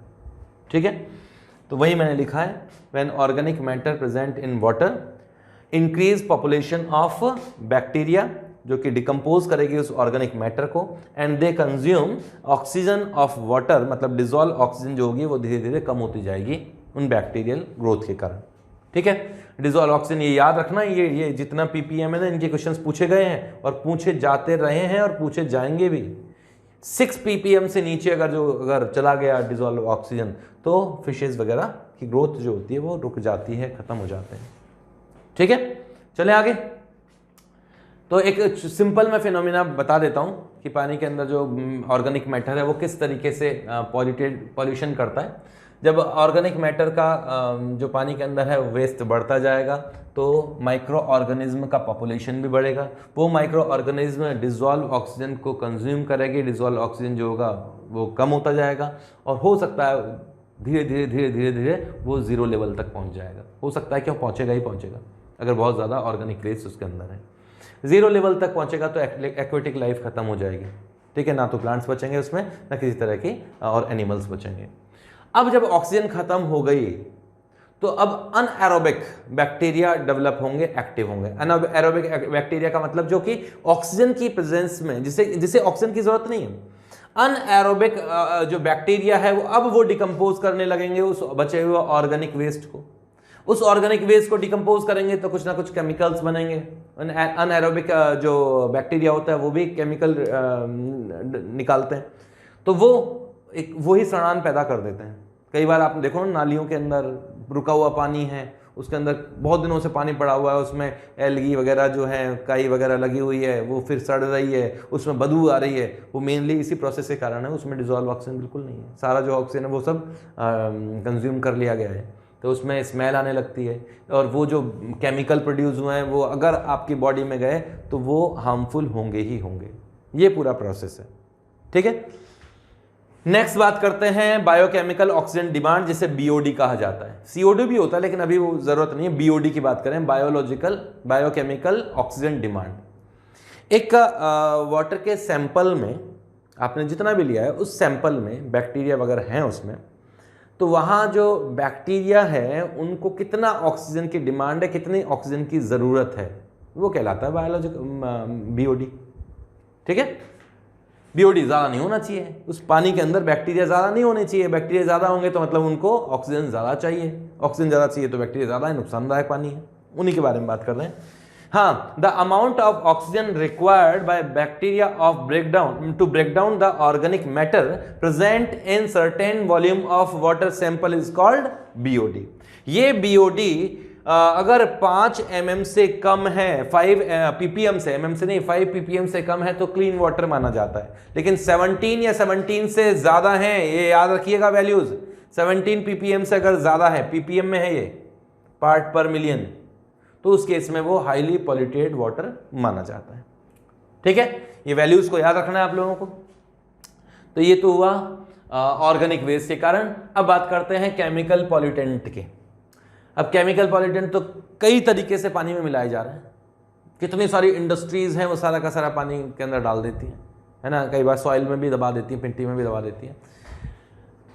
पानी हाईली मतलब सबसे अच्छा सॉल्वेंट है, पानी में घुलकर सब चीज़ें, मेटल तक भी उसमें डिजॉल्व होते रहते हैं। रेन वाटर वाला भी आपको एसिड रेन वाला प्रोसेस भी बताया था। तो हैवी मेटल्स जैसे कैडमियम, मरकरी, निकल भी पानी में डिजॉल्व होते जाएंगे, डिजॉल्व होके वाटर बॉडीज में जाएंगे, डायरेक्ट इनडायरेक्ट तुम्हारे शरीर के अंदर आने ही आने हैं। जब ये हैवी केमिकल्स बॉडी में पहुंच जाएंगे तो एस्क्रेट नहीं होते, बाहर नहीं जाते, चले गए अंदर। अब एक बार चले जाएंगे तो धीरे धीरे धीरे उनकी कॉन्सेंट्रेशन बॉडी में बढ़ने लगेगी, बॉडी में बढ़ने लगेगी। मैंने कहा ये बाहर नहीं निकलते, ठीक है, अंदर बॉडी में खून में चले गए हैं, किसी न किसी तरह से कंबाइन हो जाते हैं और कोऑर्डिनेट वगैरह कंपाउंड्स वगैरह बना लेते हैं। अब एक लिमिट से ज़्यादा जब इनकी कॉन्सेंट्रेशन होगी तो कोई ना कोई दुष्परिणाम आपको भुगतने पड़ेंगे।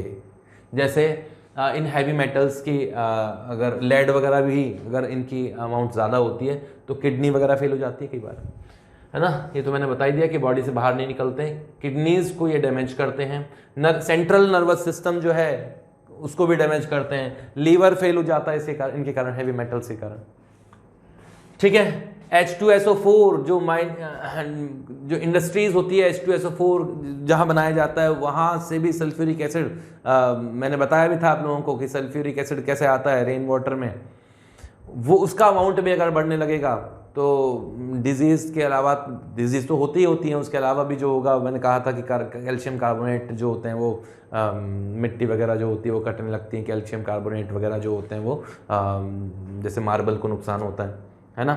सॉल्ट्स की बात करूँ मैं, कॉमन सॉल्ट की बात करूँ, सोडियम क्लोराइड, वो भी एक्सेस अमाउंट में अगर वाटर में होगा तो नुकसान ही करेगा। जैसे जहाँ पर स्नोफॉल होता है बहुत ज़्यादा तो सड़कें वगैरह सब रुक जाती हैं, तो वहाँ पर नमक का छिड़काव कर दिया जाता है जिससे कि बर्फ़ जल्दी से पिघल जाए। क्या कॉन्सेप्ट है, बर्फ़ डाल दोगे, नमक डाल दोगे तो पानी का जो मेल्टिंग पॉइंट है ना वो क्या होगा, वो बढ़ जाएगा, पानी का मेल्टिंग पॉइंट बढ़ जाएगा तो वो थोड़ा जल्दी पिघलने लगती है। यही कॉन्सेप्ट है जहाँ तक मैं समझता हूँ।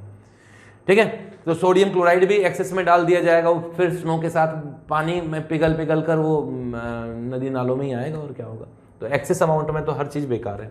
पेट्रोलियम, कई बार एक जगह से दूसरी जगह जब पेट्रोल लिया जाता है, पेट्रोलियम लिया जाया जाता है, आजकल रशिया जो है वो सबको बेच रहा है पेट्रोल सस्ते दामों में, है ना, क्योंकि पहले जो खरीदार थे वो तो ले रहे नहीं है, तो दूसरे जो खरीदार है वो सस्ते दामों में ले रहे हैं। तो कई बार वो होता है कि पानी से ही एक जगह से दूसरी जगह पहुंचाया जाता है, बड़े बड़े जहाज होते हैं, उनके अंदर कंटेनर्स होते हैं, उनमें पेट्रोलियम पहुंचाया जाता है। कभी कभी दुर्घटनाएं भी हो जाती है, और उस कंडीशन में इतना पेट्रोलियम, इतना जो तेल होता है वो सरफेस पर फैल जाता है, वहाँ की एक्टिविटी लाइफ जो है लगभग ख़त्म से हो जाती है एक पर्टिकुलर एरिया में। तो ऐसा पेट्रोलियम से भी नुकसान होता है। कई बार नेचुरल रिसोर्सेज भी पेट्रोलियम जो होता है वो समुद्र में मिलता रहता है। हाँ, ये याद रखिएगा, पीसीबी मतलब है पॉलीक्लोरिनेटेड बाइफिनाइल्स, पॉलीक्लोरिनेटेड बाइफिनाइल्स, ये केमिकल्स हैं। बाइफिनाइल मतलब ऐसे, बाइफिनाइल समझते हो ना, दो एरोमेटिक रिंग, दो फिनाइल रिंग आपस में जुड़ी हुई हैं। पॉलीक्लोरिनेटेड, इनका यूज़ किया जाता है क्लींजिंग इंडस्ट्रीज के अंदर, है ना। क्या में यूज़ किया गया है, सॉल्वेंट के फॉर्म में यूज़ किया गया है, डिटर्जेंट के फॉर्म में यूज़ किया गया है। हालांकि डिटर्जेंट जो होते हैं वो बायोडिग्रेडेबल भी होते हैं, परंतु ये वाले जो हैं वो बायोडिग्रेडेबल नहीं भी हैं। हालांकि कई जगह कई तरीके से यूज़ भी किया जाता है, लेकिन बायोडिग्रेडेबल जो पॉल्यूटेंट हैं वो भी तो माइक्रो ऑर्गेनिज्म की ग्रोथ को जो होते हैं वो बढ़ावा ही देते हैं। ठीक है। फर्टिलाइजर्स जो यूज़ करते हैं, इंडिया तो वैसे भी खेती प्रधान देश है, क्या बोलते हैं, कृषि प्रधान देश है, तो फर्टिलाइजर्स का खूब यूज़ किया गया है। तो वो डायरेक्ट इनडायरेक्ट तो जाएंगे तो पानी के अंदर ही, और उनको डिकम्पोज करने के लिए बैक्टीरिया वगैरह और आएंगे। ठीक है ना। तो ये केमिकल पॉल्यूटेंट। अभी देखो यार, इतना कुछ समझाने की नहीं है, ये तो ज़्यादातर चीज़ें पढ़ने की ही हैं। आप पढ़ोगे तो समझ में आ जाएंगे, ये है नहीं इसमें कोई ज़्यादा। International standard of for drinking water, ये याद रखना पड़ेगा आपको, क्योंकि इसके भी क्वेश्चंस पूछे जा चुके हैं। ड्रिंकिंग वाटर के लिए फ्लोराइड कितना होना चाहिए या कितना नहीं होना चाहिए, ये सब कुछ पूछा जा चुका है। हाँ, लेड 0 से लेकर 50 ppb है सबसे कम, ppm में है, और सभी लेड ppb में है। ऑप्शंस पूछते हैं, चारों ऑप्शन देके, मैं फिर बोल रहा हूं, चेतावनी दे रहा हूं, इससे क्वेश्चंस आने की पूरी पॉसिबिलिटी रहती है। मतलब इस तरह के क्वेश्चंस की, मतलब इतने सारे पेपर्स होंगे तो एक आध हो सकता है क्वेश्चन में फंस जाए। तो लेड जो है 0 से 50 ppb से ज़्यादा नहीं होना चाहिए। मतलब या तो नहीं हो तो बहुत अच्छी बात है, और इतना हो तो 50 ppb से ज़्यादा नहीं होना चाहिए। अगर हुआ तो क्या होगा, मैंने बताया ना, हैवी मेटल्स क्या करेंगे, किडनी फेल करते हैं, लीवर फेल कर देते हैं, रिप्रोडक्टिव सिस्टम जो होते हैं बॉडी के अंदर, उनको काम करना उनका बंद हो जाता है, मतलब कम हो जाता है जी। नेक्स्ट है फ्लोराइड। फ्लोराइड 1 ppm से 2 ppm के बीच में ही रहना चाहिए, ना तो बहुत कम ना बहुत ज़्यादा। फ्लोराइड अगर बहुत कम हुआ तो जो दांत वांत होते हैं ना वो झड़ने लगते हैं, है ना, टूट के निकलने लगते हैं, है ना, टीथ डैमेज होने लगते हैं। अगर फ्लोराइड बहुत ज़्यादा हुआ तो जो दांत होते हैं वो बिल्कुल, है ना, ब्राउन से हो जाते हैं, हड्डियाँ टेढ़ी मेढ़ी हो जाती हैं।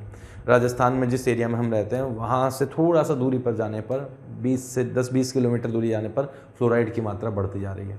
मतलब बढ़ती जा रही है क्या, पानी तो कम होता जा रहा है और सॉल्ट्स की कंसंट्रेशन भी थोड़ा धीरे धीरे बढ़ने लगी है, तो वहाँ फ्लोराइड की कंसंट्रेशन भी अच्छी खासी है। हाँ, फ्लोराइड जो होता है ना वो मैंने कहा ना कि 1 से लेकर 2 ppm तक का जो फ्लोराइड है वो तो अच्छा ही होता है। कैसे, जब छोटे बच्चों में दांत बन रहे होते हैं तो कैल्शियम वगैरह की तो ज़रूरत होती है, उस जगह अगर फ्लोराइड का अमाउंट अगर उन्हें मिल जाता है तो दांत जो होते हैं वो ज़्यादा हार्डर बनते हैं, थोड़े स्ट्रांग बनते हैं दांत। कैसे, उसका एक प्रोसेस, एक बार इसका क्वेश्चन भी आया हुआ है कि इनेमल जो होता है, टीथ का जो इनेमल है उसमें होता है कैल्शियम फॉस्फेट, कैल्शियम हाइड्रोक्साइड, जिसे कहा जाता है हाइड्रोक्सी एपेटाइट। ठीक है, हाइड्रोक्सी एपेटाइट। फ्लोराइड की प्रेजेंस में यहाँ हाइड्रोक्सी ना होकर यहाँ फ्लोराइड बनता है, जिसे कहा जाता है फ्लोरो एपेटाइट। ये हार्डर होता है नॉर्मल इनेमल के रेस्पेक्ट में। तेरा ज़्यादा नहीं होना चाहिए, हल्का फुल्का फ्लोराइड तो चलेगा। नाइट्रेट 0 to 50 ppm से, मतलब 50 ppm से ज़्यादा नहीं होना चाहिए पानी के अंदर जिसको हम पीते हैं। अगर हुआ तो ब्लू बेबी सिंड्रोम, नाम पढ़ लेना, ब्लू बेबी सिंड्रोम मेरे को याद रहता है, ये बीमारी हो जाएगी। सल्फेट भी जो है वो 500 ppm से, मैंने देखो इंक्रीजिंग अमाउंट में दिया था इनमें, तो 500 ppm से ज़्यादा नहीं होना चाहिए। ये मेटल्स का भी देख लीजिएगा एक बार, कितना ppm से ज़्यादा नहीं होना चाहिए। ठीक है, तो ये तो वाटर पॉल्यूशन की बात है। नेक्स्ट पढ़ते हैं सॉइल पॉल्यूशन। देखो इंडिया एग्रीकल्चर बेस्ड कंट्री है ना, कृषि प्रधान देश है, बचपन से सुनते आ रहे हैं हम लोग। मतलब ज़्यादातर जो प्रोडक्शन है मेटल्स वगैरह को छोड़ दो, तो अर्थ पे ज़्यादातर जो भी कंजप्शन में यूज़ करते हो आप ना, जो भी चीज़ें कंज्यूम करते हो ना ऑर्गेनिक मैटर्स, वो सारा का सारा धरती से ही निकल के आता है। एग्रीकल्चर बेस्ड है, हम लोगों की एक बहुत बड़ी पॉपुलेशन जो है एग्रीकल्चर से रिलेटेड, डायरेक्ट और इनडायरेक्ट उन्हीं से रिलेटेड जो वर्किंग कल्चर है उसमें जुड़ी हुई है। अब जो एग्रीकल्चर, देखो पॉपुलेशन बढ़ती जा रही है, पॉपुलेशन बढ़ती जा रही है तो डिमांड बढ़ती जाएगी, डिमांड बढ़ती जाएगी तो प्रेशर बढ़ता जा रहा है रिसोर्सेज पर। तो इन रिसोर्सेज जो भी हैं उनको और पैदा करो, और मतलब फसल पैदा करो, तो इतनी फसल पैदा करो कि ये जो डिमांड है ना वो पूरी हो जाए। इस कारण से क्रॉप्स को मतलब ज़्यादा से ज़्यादा तो पैदावार हो, कम से कम खराब हो, स्टोरेज खूब दिनों तक रखा जाए। तो इन सब के लिए क्या होता है, केमिकल्स चाहिए होते हैं, पेस्टिसाइड्स चाहिए, इंसेक्टिसाइड चाहिए कि फसलों को ख़राब ना करें, है ना। और स्टोरेज करने के लिए आपने जो भी गेहूं वगैरह, जो भी आपने अनाज वगैरह निकाला है उसको स्टोर करना है, तो वहाँ भी उनको कोई ख़त्म ना कर दे, तो इंसेक्टिसाइड उनके ऊपर छिड़के जाते हैं कि इंसेक्ट्स जो होते हैं उनको ख़राब ना कर दें। हर्बिसाइड्स का यूज़ किया जाता है कि जो फसल हम लोगों ने लगाई है उसके बीच में जो छोटे छोटे प्लांट्स हैं, अनवांटेड प्लांट्स हैं, वो जो ज़मीन का न्यूट्रिशन है उसको ख़त्म करता है, ख़राब करता है। तो उसको ख़त्म करने तो हर्बिसाइड छिड़क दिए जाते हैं कि वो छोटे छोटे प्लांट्स मर जाएं और हम जिस प्लांट को हम चाहते हैं वो ग्रोथ करें। तो इन केमिकल्स के कारण साइड इफ़ेक्ट तो होंगे ही होंगे। ये केमिकल्स जाएंगे तो मिट्टी में ही, ये नॉन बायोडिग्रेडेबल हैं, ज़्यादातर मिट्टी में पड़े रहेंगे कई सैकड़ों सालों तक, सैकड़ों तो ज़्यादा बोल दिए शायद मैंने, कई डिकेड्स तक ये पड़े रहेंगे। और अब वो पड़े रहेंगे तो क्या होगा, फसल में गए, प्लांट्स में पानी के साथ ऊपर गए, पानी के साथ ऊपर गए तो उनके फ्रूट्स में या अनाज में या जो भी है फ्रूट्स वगैरह सब में आएंगे। फिर उनको कौन खाएगा, हम खाएंगे, उनको छोटे जानवर खाएंगे। धीरे धीरे जो वो केमिकल्स है डायरेक्ट और इनडायरेक्ट हम लोगों की बॉडी में पहुंच गए और नुकसान तो करेंगे ही करेंगे। ठीक है, वही केमिकल पॉल्यूशन है और क्या है। सॉइल पॉल्यूशन की बात कर रहे हैं, तो सॉइल पॉल्यूशन मेनली तो पेस्टिसाइड्स के कारण है। पेस्टिसाइड्स क्या है वो मैंने बता ही दिया, इकोलॉजिकल रिपरकशंस इसके मिलेंगे ही मिलेंगे। पेस्टिसाइड्स का यूज़ किया जा रहा है फसल की प्रोडक्शन बढ़ाने के लिए, जिससे कि छोटे छोटे कीट पतंगे जो उन फसलों को नुकसान ना पहुंचा सके। अब इनके 2-4 नाम याद रख लेना, जिनमें से ये 4 नेम तो मैंने खूब सुने हुए से हैं। कौन कौन से हैं, DDT, ये स्ट्रक्चर मैंने बना दिए। एल्ड्रीन भी मैंने सुना हुआ है, दीमक वगैरह को मारने के लिए यूज़ किया जाता है। डीएल्ड्रीन भी सुना हुआ है और मेलाथियन भी सुना हुआ है ना। तो ये एक बार नेम आपको ध्यान रखना है, नेम से भी कुछ भी पूछ सकते हैं। आजकल इतने सारे पेपर लाने हैं, इतने सारे क्वेश्चंस लाने हैं, तो कुछ ना कुछ बना के निकालेंगे ही ना। हाँ, तो डाइएजेनियन और ये क्या है, ग्लाइफोसेट, ग्लाइफोसेट, ये नेम एक बार पढ़ लेना यार आप लोग। ठीक है, आगे बढ़ो। ये पेस्टिसाइड्स जो होते हैं, इनका जब बार बार यूज़ किया जाता है तो जो जिन कीड़े मकोड़ों को मारने के लिए इनका यूज़ किया जाता है ना, कुछ दिनों बाद में, कुछ समय बाद में उन कीड़ों मकोड़ों के ऊपर उन पेस्टिसाइड्स का असर होना बंद हो जाता है। क्यों? उनमें वो उनसे रिलेटेड जो होती है वो क्या बोलते हैं, उससे क्या डेवलप हो जाती है, इम्यूनिटी डेवलप हो जाती है ना। इसके कारण क्या करना पड़ेगा आपको, पेस्टिसाइड चेंज करना पड़ेगा। मतलब हर तरह का केमिकल डाल दो उस धरती के अंदर, हर तरह का केमिकल। अब क्या होगा, ये केमिकल धीरे धीरे हर तरह के जो एनिमल्स हैं उनके बॉडी में जाने लगा। अब जो इकोलॉजी के हिसाब से जो आपने फूड चेन देखी होगी, फूड चेन में ऊपर की ओर जो बैठे हैं उन जानवरों में इन पेस्टिसाइड्स की कॉन्सेंट्रेशन बढ़ने लगेगी। देखो, ये बॉडी में एक बार चला गया तो बॉडी से एस्क्रेट नहीं होता है, चाहे वो एनिमल बॉडी हो चाहे ह्यूमन बॉडी हो। ठीक है, जैसे मैं बात करूँ, ये फूड पिरामिड है, छोटे एनिमल्स ने उन क्रॉप्स को खाया, उनके बॉडी के अंदर उनकी कॉन्सेंट्रेशन कुछ आई। ठीक है, इनके लिए इतना नुकसान नहीं हुआ क्योंकि कॉन्सेंट्रेशन एक ठीक ठाक लिमिट्स में ही है। फिर जो हायर जो एनिमल्स हैं, उन एनिमल्स को इन छोटे एनिमल्स को हायर एनिमल्स ने खाया अब उन्होंने क्या किया, डायरेक्टली जिनके बॉडी के अंदर वो particular harmful chemical higher concentration में था उनको एब्जॉर्व कर लिया। अब इसके जो होगा वो कॉन्सेंट्रेशन इसके में और बढ़ गई, क्योंकि अब वो निकाल तो सकता नहीं है। ऐसे करते करते जो फूड चेन में जो ऊपर की ओर हैं उन एनिमल्स में हम भी, इंसान भी उसी के अंदर आता है। उन एनिमल्स में चाहे वो वल्चर्स हों, चाहे वो कार्निवोरस कोई भी हो, इंसान भी है, इंसान तो किसी को छोड़ता ही नहीं है, तो उनकी बॉडी के अंदर ये केमिकल्स की कॉन्सेंट्रेशन बढ़ने लगेगी। किन को खाया? जिनके बॉडी के अंदर से वो केमिकल आने के बाद निकला ही नहीं। अब उनको खाओगे तो क्या होगा, धीरे धीरे कॉन्सेंट्रेशन बढ़ने लगेगी और एक ऐसे लेवल पर पहुंच जाएगी तो जो डिजीज़ प्रोड्यूस करेंगी, लोअर में तो नहीं करेंगी लेकिन फूड चेन के हायर एनिमल्स में ये डिजीज़ प्रोड्यूस करेंगी। एक सिंपल सा एग्जाम्पल दूँ, वल्चर धीरे धीरे गायब होते जा रहे हैं, है ना, मतलब वो गिद्ध वगैरह होते हैं ना, वो धीरे धीरे गायब होते जा रहे हैं। मैंने बचपन में खूब देखे हैं, अब वो शायद तुम लोग नहीं देख पाते होंगे। उसका रीज़न दिया गया है कि उनमें अब केमिकल तो मैं भूल गया किन केमिकल की कंसंट्रेशन बढ़ी है, बट उस केमिकल के कारण जो होता है ना, कैल्शियम उनकी बॉडी में कम होने लगा। कैल्शियम कम होने लगा तो जो वो अंडा देता है तो अंडे में जो कैल्शियम का जो कवर होता है वो इतना स्ट्रांग नहीं होता, वो जल्दी से मर जाते हैं, अंडे ज़्यादा सक्सेस नहीं हो पाते। तो ऐसा रीजंस भी बताए गए हैं। तो ये कुछ इसी कारण से हैं। पेस्टिसाइड्स की भी इसके लिए रेस्पॉन्सिबल है।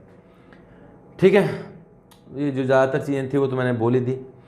हर्बिसाइड्स भी मैंने बता दिया। हर्बिसाइड्स क्या होता है, अनवांटेड प्लांट्स को ख़त्म करने के लिए केमिकल्स डाले जाते हैं, वो हर्बिसाइड्स होते हैं। तो ये सॉइल पॉल्यूशन से रिलेटेड बात थी। इंडस्ट्रियल वेस्ट वगैरह आप देख लेना, दोनों तरह का वेस्ट होता है, बायोडिग्रेडेबल, नॉन बायोडिग्रेडेबल। कौन कौन से इंडस्ट्रीज से निकलता है, कॉटन से, ये सारे पॉइंट्स जो हैं आप लोगों को पढ़ने हैं। ठीक है, बिल्कुल सिंपल सी चीज़ें, केवल डायरेक्ट लिखा हुआ है कि किस तरह की इंडस्ट्री से किस तरह का वेस्ट निकल रहा है। तो ये जो चैप्टर था वो तुम मार्क्स के हिसाब से तो ठीक है, तुम लोगों को अपना सिलेक्शन करवाने के लिए तो बेहतर ऑप्शन है, लेकिन ये जो चैप्टर है ये इसलिए शायद डाला गया होगा कि इसको पढ़ने के बाद में आप में भी कुछ जागरूकता आए अपने एनवायरनमेंट के प्रति, कि जो तुम कर सकते हो। तुम तो यार युवा लोग हो, तुम तो बहुत कुछ कर सकते हो। आप में से ही हो सकता है कुछ प्लानिंग करने वाली जगह पर जाके बैठे और उनकी प्लानिंग जो होती है हो मेरा पढ़ाना जो है हो सकता है 10 साल बाद किसी ऐसे स्टूडेंट के कारण काम आ जाए अपने पूरे कंट्री के या अर्थ के, जो एक सही पॉइंट पे जाके बैठा है।